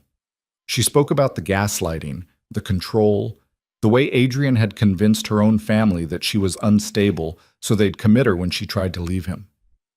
I lost 3 years of my life, Rebecca said, her voice barely above a whisper. 3 years locked away while he moved on to his next victim. But if speaking now means he can't do this to anyone else, then it was worth it. After they finished, Dr. Chen provided written statements corroborating their accounts, documentation of their admissions, and copies of the financial records showing the Wolf-connected trust paying for their care. This is explosive, Marco said when Leora showed him the footage that evening. With Mara's recordings and this testimony, we have a pattern of abuse and systematic cover-up. The Wolfs won't be able to dismiss this as one woman's vendetta. What about Cassidy's family? They're flying in for the gala. They want to confront Marcus Wolfe publicly about what happened to their daughter. Marco's expression was grim. Dante's been coordinating with them. They're bringing their own evidence, the trust fund records, emails from Cassidy expressing fear about Adrian, everything they have. It's really happening, Leora said quietly. We're really going to do this. We are. Which means it's time for you to come home. The gala is in 7 days. We need to prepare. Make sure security is airtight. Rehearse your statement. Marco's phone buzzed and his expression darkened as he read the message. Leora, we need to leave. Now. What's wrong? One of my contacts just spotted someone asking about you at the library where Mara works. They're in Portland. They're close. He was already moving, grabbing Leora's bag and ushering her toward the door. We have a car waiting at the back entrance. We're taking you straight to the airport. Leora's heart hammered as they rushed through the building and out into the alley. A black sedan waited, engine running. Marco practically shoved her into the back seat and climbed in beside her. Go, he barked at the driver. They pulled out into traffic, Marco constantly checking his phone and the rearview mirror. Leora found herself doing the same, searching for any sign of Adrian or his people. Did they find Mara? She asked. No, she's safe. But they're definitely looking for connections to you. It's only a matter of time before they piece together that you were here. The airport was 20 minutes away. Every second felt like an eternity. Leora kept expecting to see Adrian's face, and every passing car kept waiting for the moment when everything would fall apart. They made it to the private terminal without incident. The same pilot from before was waiting, the plane already prepared for takeoff.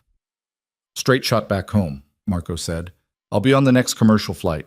Dante's expecting you within 3 hours. Thank you, Leora said, for everything. Thank me by staying alive long enough to see this through. Marco's expression softened slightly. You've done good work here, Leora. Better than I expected. Those women, you gave them hope.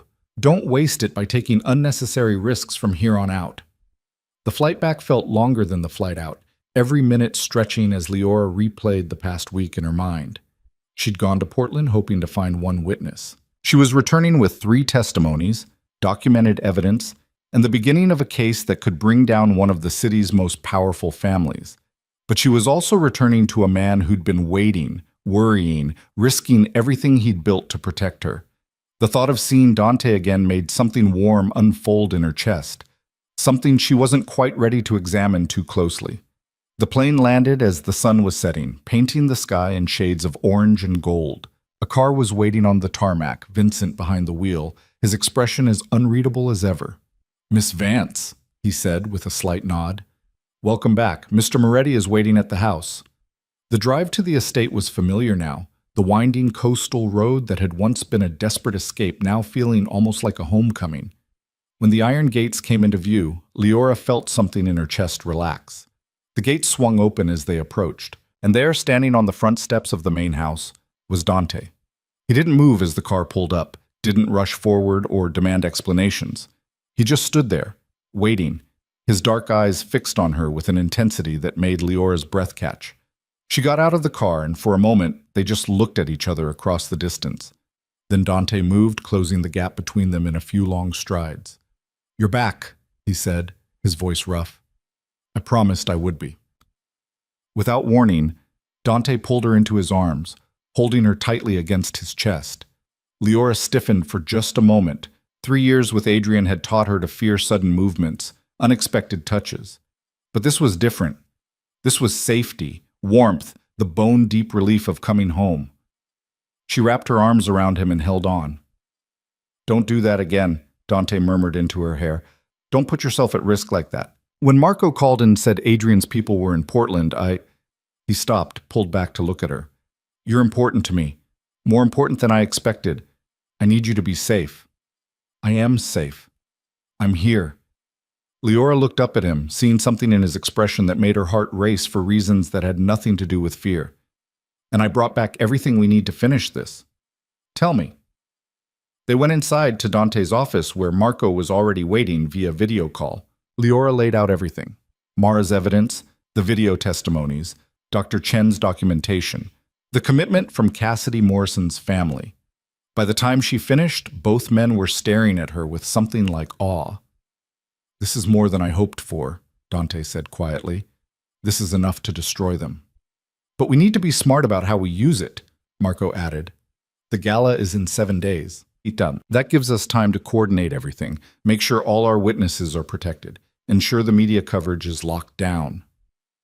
"What about security?" Leora asked. "The Wolves will have people at the gala. The moment I show up..." "You won't be alone." Dante's voice was firm. "You'll walk in with me, and I'll have my best people positioned throughout the venue. If Marcus or Adrian try anything, they'll find themselves very quickly outmaneuvered." "Are you sure you want to do this?" Leora looked between them. "Once we go public, once we make this stand, there's no going back. The Wolves will come after all of us. Let them try." Dante's expression was cold, dangerous. "I've spent years watching corrupt men hide behind their badges and titles. I'm done watching. It's time they learned that power has limits." The next 7 days passed in a blur of preparation. Marco coordinated with lawyers to ensure every piece of evidence was documented and legally sound. Vincent ran security drills, planned exit strategies, prepared for every possible scenario. Elena helped Leora choose a dress for the gala, something elegant but strong, midnight blue that made her look fierce rather than fragile. And through it all, Dante was there. Planning, preparing, but also just present. They had dinner together every evening, conversations ranging from strategy to Shakespeare to silence that felt comfortable rather than heavy. Leora found herself seeking out his company, found herself relaxing in ways she hadn't thought possible. 3 days before the gala, Mara called. "I'm coming," she said without preamble. "I know I said I couldn't do it in person, but I've been thinking, if Emily and Rebecca can be brave enough to record their stories, if Cassidy's parents can face her killers, then I can stand on that stage with you." "Mara, you don't have to." "I know I don't have to. I want to. I'm tired of hiding. And maybe, if my sister sees me standing up to them, she'll understand why I had to disappear, why I had to protect her." "Then we'll stand together," Leora said. "All of us." The night before the gala, Leora stood in the library, looking out at the dark ocean and thinking about everything that had led to this moment. Tomorrow, she would walk into a room full of the city's elite and powerful, would look Adrian Wolfe in the eye, and would tell the truth about what he was. She might be destroyed. She might be discredited, dismissed, or worse. But she would speak anyway. "Can't sleep?" Leora turned to find Dante in the doorway, Still dressed from dinner earlier. Too much on my mind. He crossed to stand beside her at the window. Second thoughts? Thousands of them, but I'm not backing down. I know you're not. Dante was quiet for a moment. Leora, after tomorrow, everything changes. Win or lose, your life will never be the same. Are you ready for that? No, but I'm doing it anyway. She looked up at him. Why did you really help me, Dante? And don't say it's because I asked. There's more to it than that. Dante's jaw tightened. I told you about my mother, about how she tried to escape my father and failed. What I didn't tell you is that I was the one who was supposed to protect her that second time. She made me promise to take my sister and run, to not look back no matter what happened. And I did. I ran. I saved my sister, but I left my mother behind and she died because of it. That wasn't your fault? I know. Logically, I know that. But it doesn't change the fact that I've spent 20 years wondering if things could have been different. If I'd been stronger, braver, if I'd fought back instead of running. He turned to face her fully. So when you showed up at my gates, when I saw the same fear in your eyes that I saw in my mother's, I made a different choice. I chose to fight. For you, yes. But also for her. For the chance I never got to protect someone who needed it. Leora felt tears prickling at her eyes. Without thinking, she reached up and cupped his face with her hand. You saved me, Dante. You gave me a chance to fight back. That's more than anyone else has ever done. Dante covered her hand with his own, his eyes intense. Tomorrow, when you walk into that ballroom, you're not going to be alone. I'll be right beside you. And if the wolves try anything, I know you'll protect me. Leora smiled slightly. But Dante, I don't need you to protect me anymore. I need you to stand with me. There's a difference. Then that's what I'll do. He leaned down, pressing his forehead against hers. We'll face them together, and we'll watch their empire burn. They stood like that for a long moment, two people who'd both lost too much finding strength in each other. Tomorrow would bring war, but tonight they had this, a quiet moment of peace before the storm. And it was enough. The morning of the gala dawned clear and bright, sunlight streaming through Leora's windows and painting everything gold. She stood in front of the mirror, barely recognizing the woman staring back at her. The midnight blue dress Elena had chosen fit perfectly, elegant and strong, with long sleeves that covered the fading scars on her arms. Her hair was styled simply, pulled back to reveal her face rather than hide behind it. She looked like someone who could walk into a room full of powerful people and demand they listen. She looked like a survivor. A knock at the door pulled her from her thoughts. Come in. Dante entered, and for a moment he just stopped and stared. He wore a perfectly tailored black suit that made him look every inch the powerful man he was, but it was the expression on his face that took Leora's breath away. Pride, admiration, and something deeper that neither of them had named yet. You look remarkable, he said quietly. I look terrified. That too. But you wear it well. He crossed to her, holding out a small box. I have something for you. Inside was a delicate necklace, a simple silver chain with a small pendant shaped like a phoenix rising from flames. Rebirth, Dante said as he fastened it around her neck. You died in that storm and came back stronger. Tonight, you rise from the ashes of what they tried to make you and show them who you really are. Leora touched the pendant, feeling its weight against her skin. What if I freeze? What if I get up there and can't speak? Then I'll speak for you, or Mara will, or we'll play the video testimonies and let them do the talking. But Leora, he turned her to face him. You won't freeze. I've watched you over these past weeks. You've found your voice again. You're not going to lose it now. A text buzzed on Dante's phone. He glanced at it and nodded. Mara just arrived. She's waiting downstairs with Marco. Are you ready? Leora took one last look at herself in the mirror, at the woman she'd become in the weeks since that desperate run through the storm. As ready as I'll ever be. The ballroom of the Grandview Hotel was everything Leora had imagined, and worse. Crystal chandeliers cast warm light over hundreds of guests in evening wear, all of them powerful, connected, exactly the kind of people who'd kept the Wolf's secrets for years. A stage dominated one end of the room, set up for the evening speakers and presentations. Camera crews from local news stations lined the walls, ready to broadcast the event. And there, Near the front of the room, standing with a group of city officials and looking every inch the respected public servant, was Marcus Wolf. Tall, silver-haired, distinguished, the kind of man people instinctively trusted. Beside him, laughing at something a councilwoman had said, was Adrian. Leora's steps faltered the moment she saw him. 3 years since she'd left, but he looked exactly the same, golden hair perfectly styled, that charming smile that had fooled her so completely, the easy confidence of someone who'd never faced real consequences. He was holding a glass of champagne, his other hand resting possessively on the arm of a young woman who couldn't have been more than 23. The next victim. The thought hit Leora like a physical blow. Dante's hand tightened on her arm. Breathe. You don't have to look at him.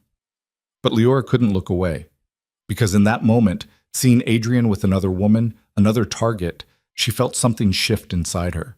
The fear that had been her constant companion for 3 years began to transform into something else, something fierce and burning and absolutely unafraid. He's already moved on, she said quietly. Already found someone new to hurt. Not for long, Mara said from behind them. She'd arrived with Marco dressed in simple black, her face set with determination. After tonight, that girl will know exactly what he is. They all will. The 4 of them, Leora, Dante, Mara, and Marco, made their way through the crowd. Leora felt eyes tracking them, heard the whispers start. Dante Moretti rarely attended these kinds of events, and when he did, people noticed. His presence here, with Leora on his arm, was already causing speculation. Vincent appeared at their side, speaking quietly into Dante's ear. Cassidy Morrison's parents just arrived. They're in position near the stage. Dr. Chen is here as well, with video testimony queued up. Everything's ready. Good. Dante's voice was calm, but Leora could feel the tension in his body. What about the Wolves? They haven't noticed Miss Vance yet, but it's only a matter of time. That time came exactly 3 minutes later. Leora was accepting a glass of water from a passing waiter when she felt it, that familiar prickle of awareness that came from being watched. She turned and found herself looking directly into Adrian's eyes across the crowded room. For a moment, they just stared at each other. Leora watched emotions flicker across Adrian's face, shock, disbelief, rage, and finally that cold calculation she knew so well. His hand tightened on his companion's arm hard enough to make the girl wince. Then he smiled, that charming public smile that didn't reach his eyes, and started walking toward them. Leora. Dante's voice was low, steady. Remember what we planned. You don't have to speak to him. But Leora found she wanted to, needed to, because this time she wasn't running. This time she had the power. Adrian stopped a few feet away, his smile never faltering even as his eyes burned with fury.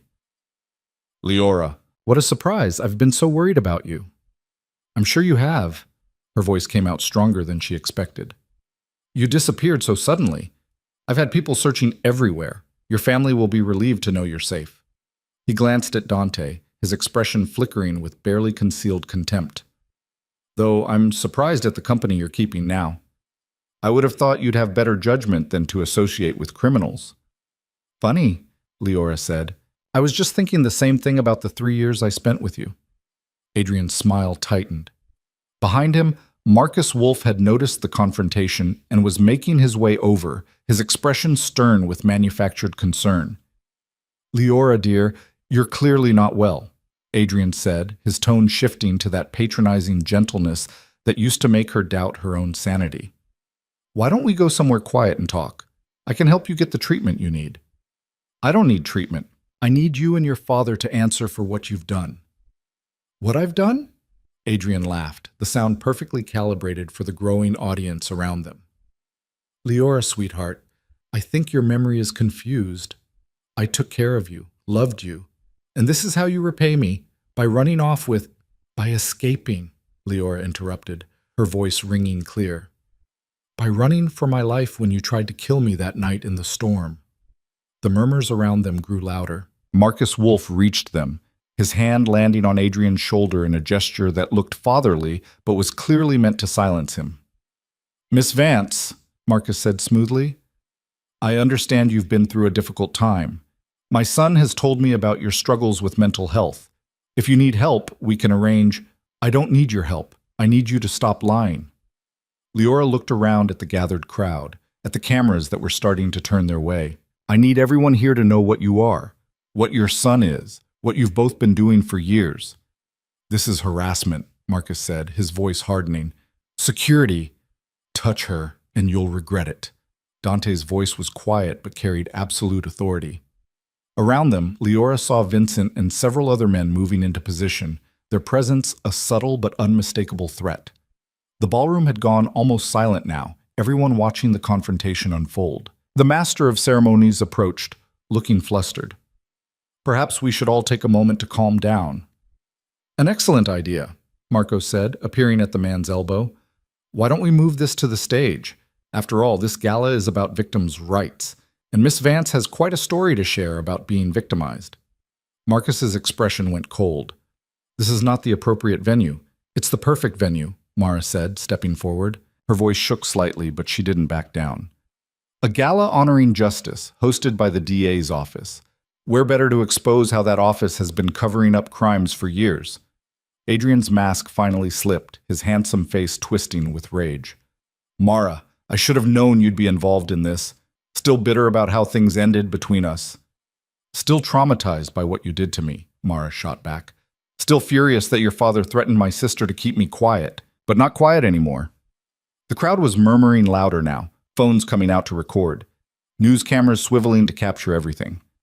Marcus Wolf looked around, clearly calculating his options, and seemed to realize he was trapped.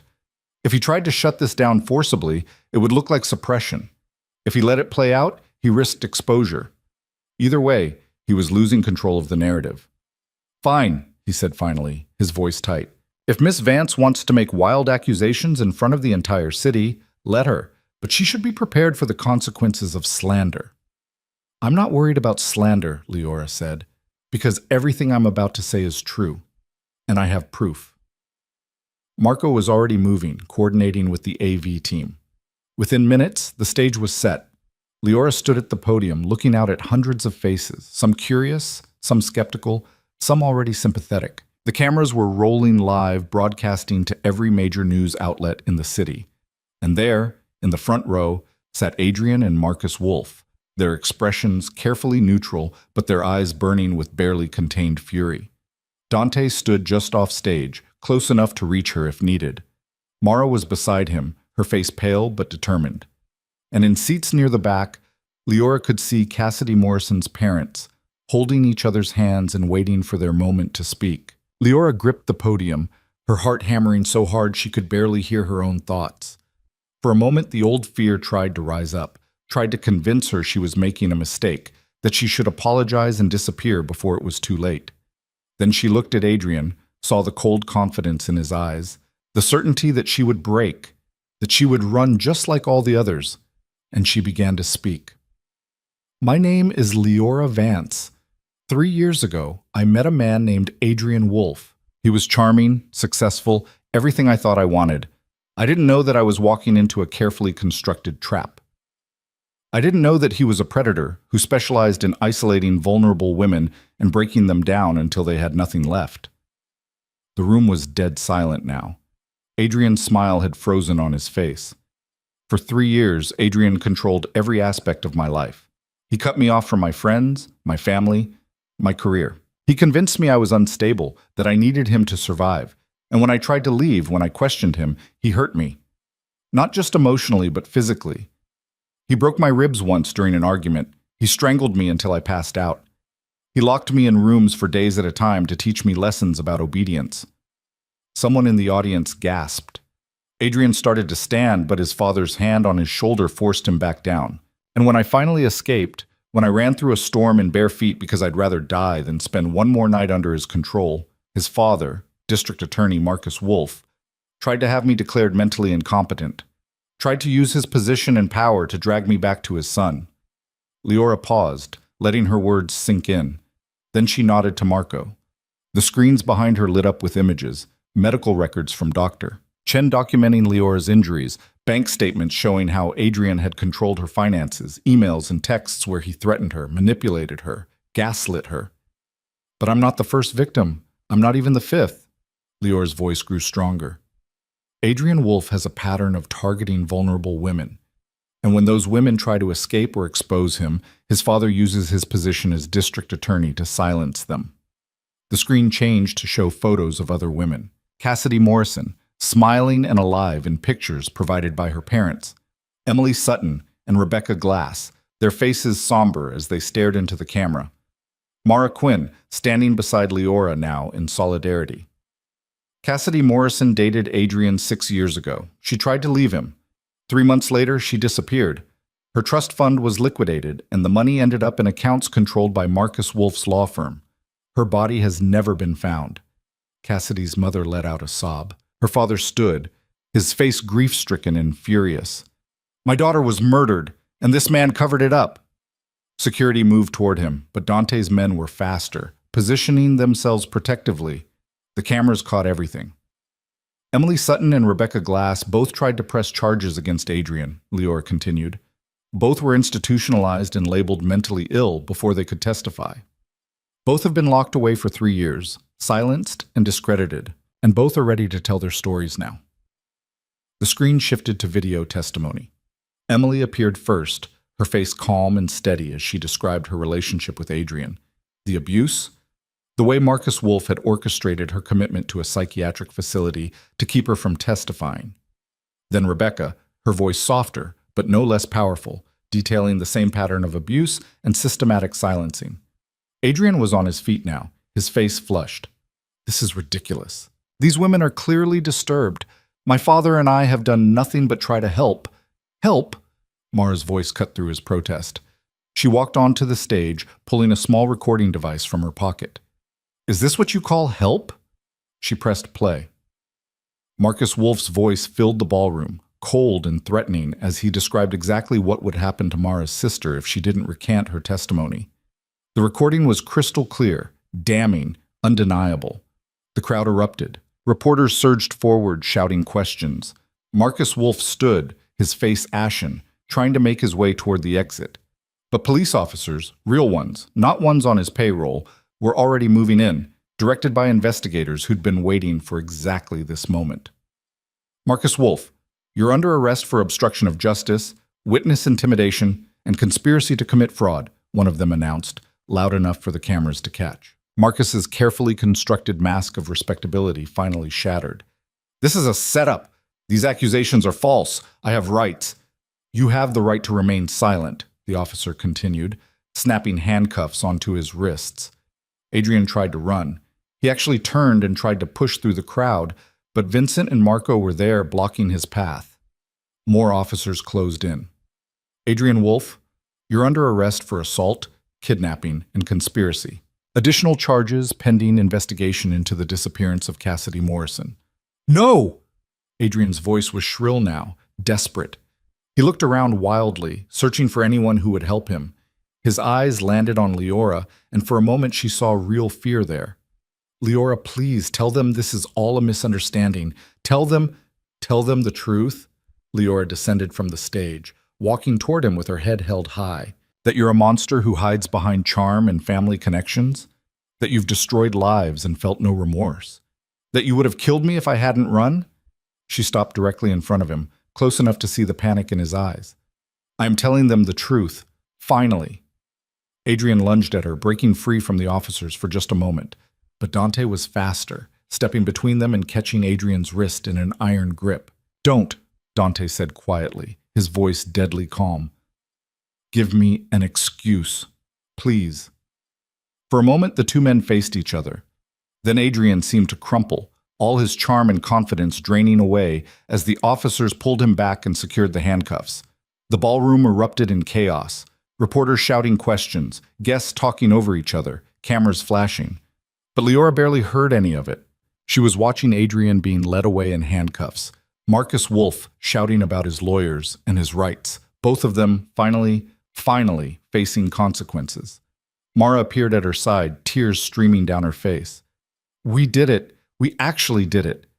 "You did it," Cassidy Morrison's mother said, approaching them with her husband. "You gave my daughter a voice when we thought she'd been silenced forever."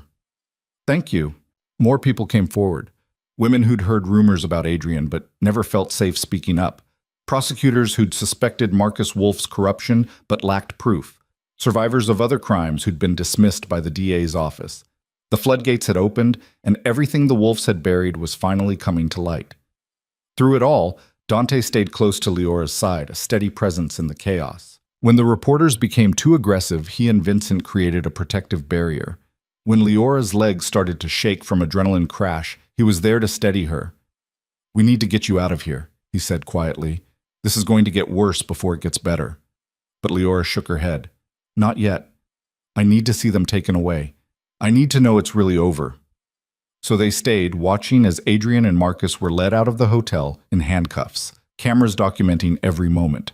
The young woman Adrian had brought to the gala, his next intended victim, watched with wide, terrified eyes, perhaps realizing how close she'd come to being the next Leora, the next Emily, the next name on a list of broken women.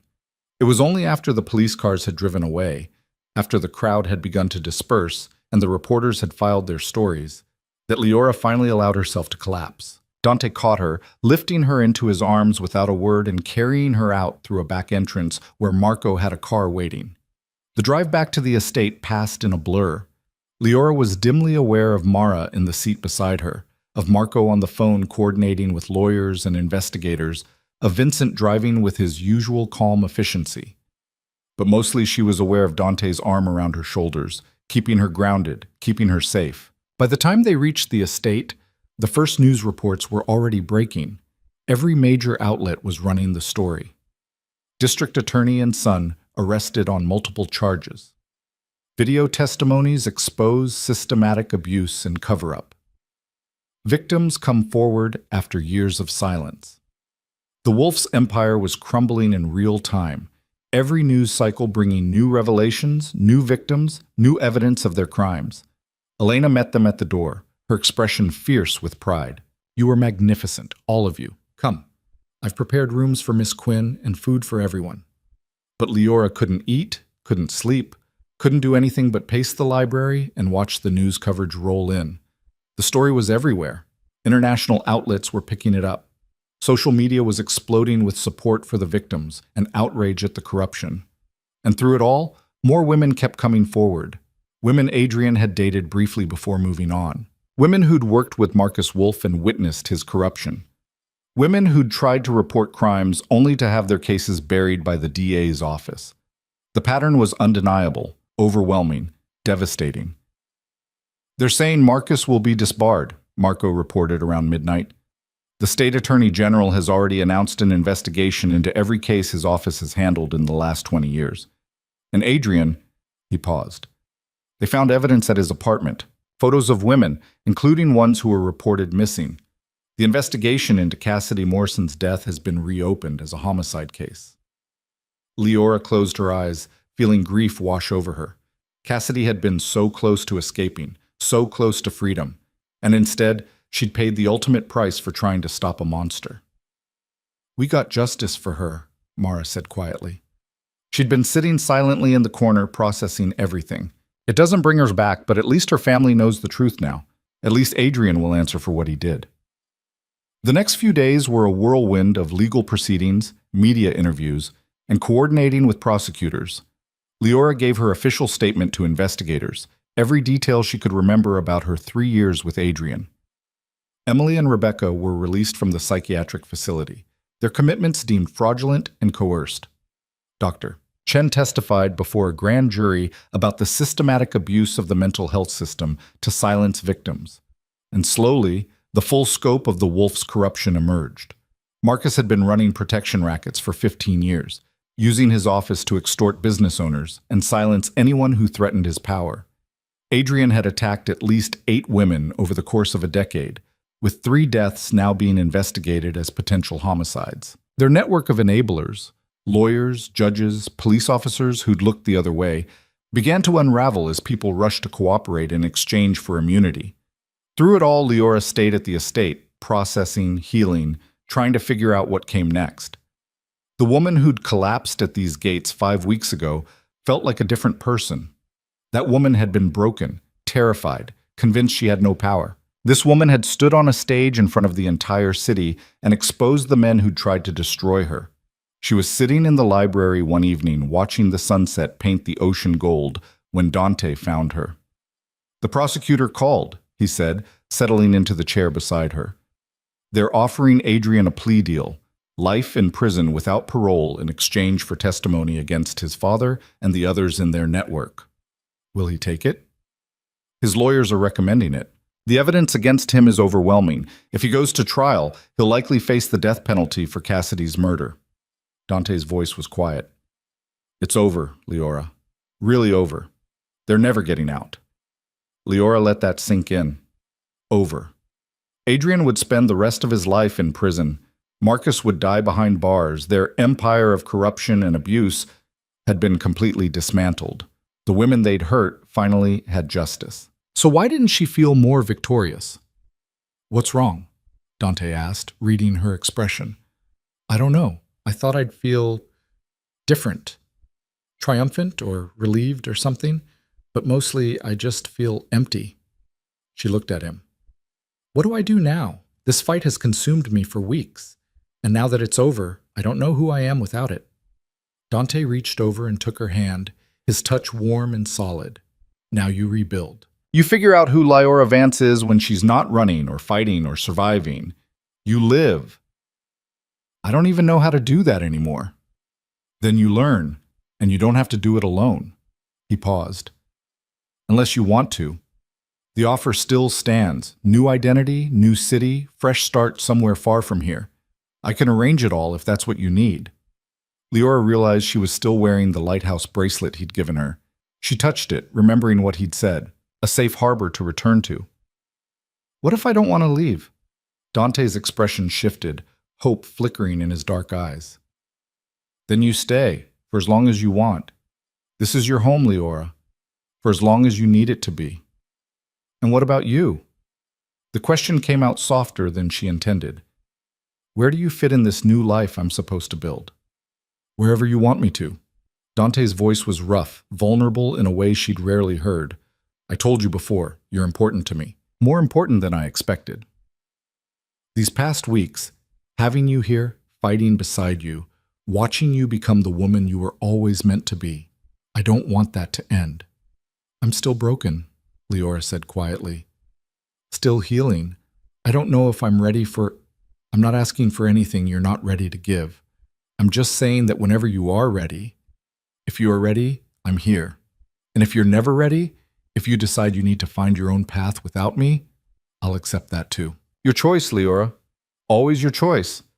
Leora looked at this man who'd opened his gates to a stranger, who'd risked everything to help her fight back, who'd stood beside her without demanding anything in return. Dante Moretti was a contradiction, feared by the city's underworld, but capable of profound gentleness, powerful enough to destroy empires, but choosing instead to build sanctuaries, and somewhere along the way, she'd fallen for him.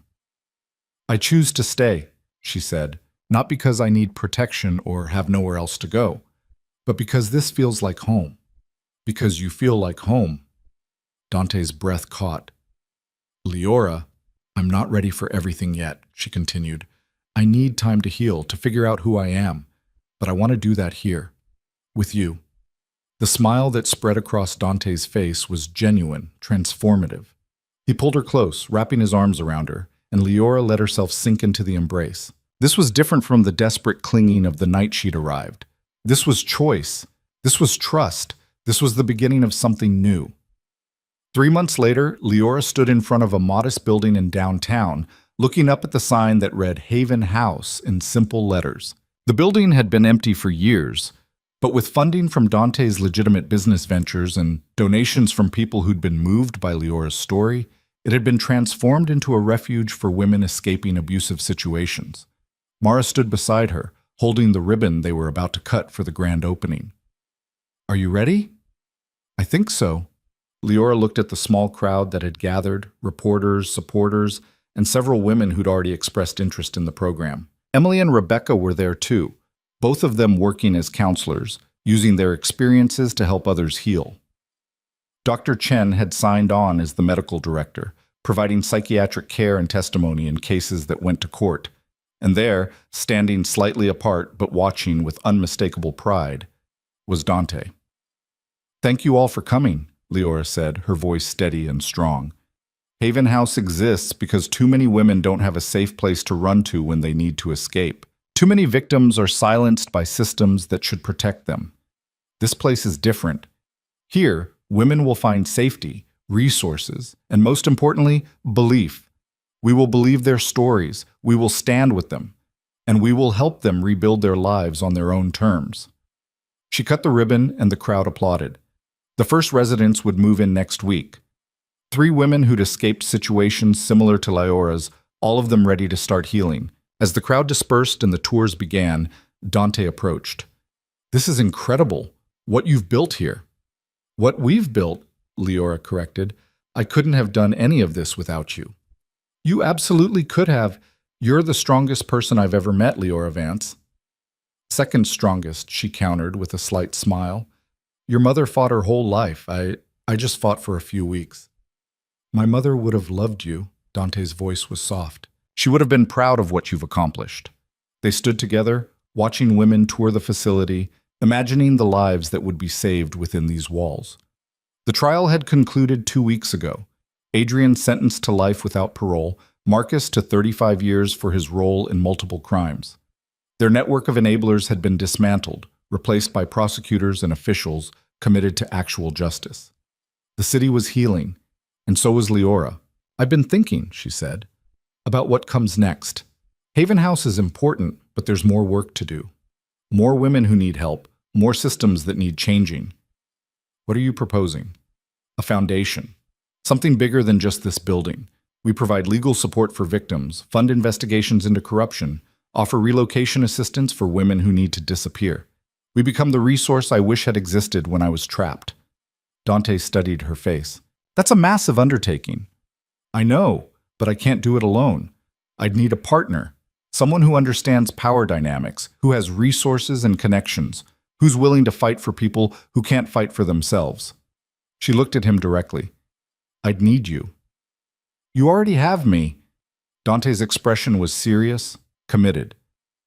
Whatever you need, wherever this goes, I'm with you. That evening, after the opening celebrations had ended and the guests had gone home, Leora and Dante stood on the cliffs behind the estate, looking out at the ocean. The sun was setting, painting everything in shades of orange and gold. It reminded Leora of that first night, when she'd collapsed at the gates and Dante had made the choice to open them. Do you ever regret it? She asked. Helping me? Everything that came after? Not for a second. Dante turned to face her. You changed everything, Leora.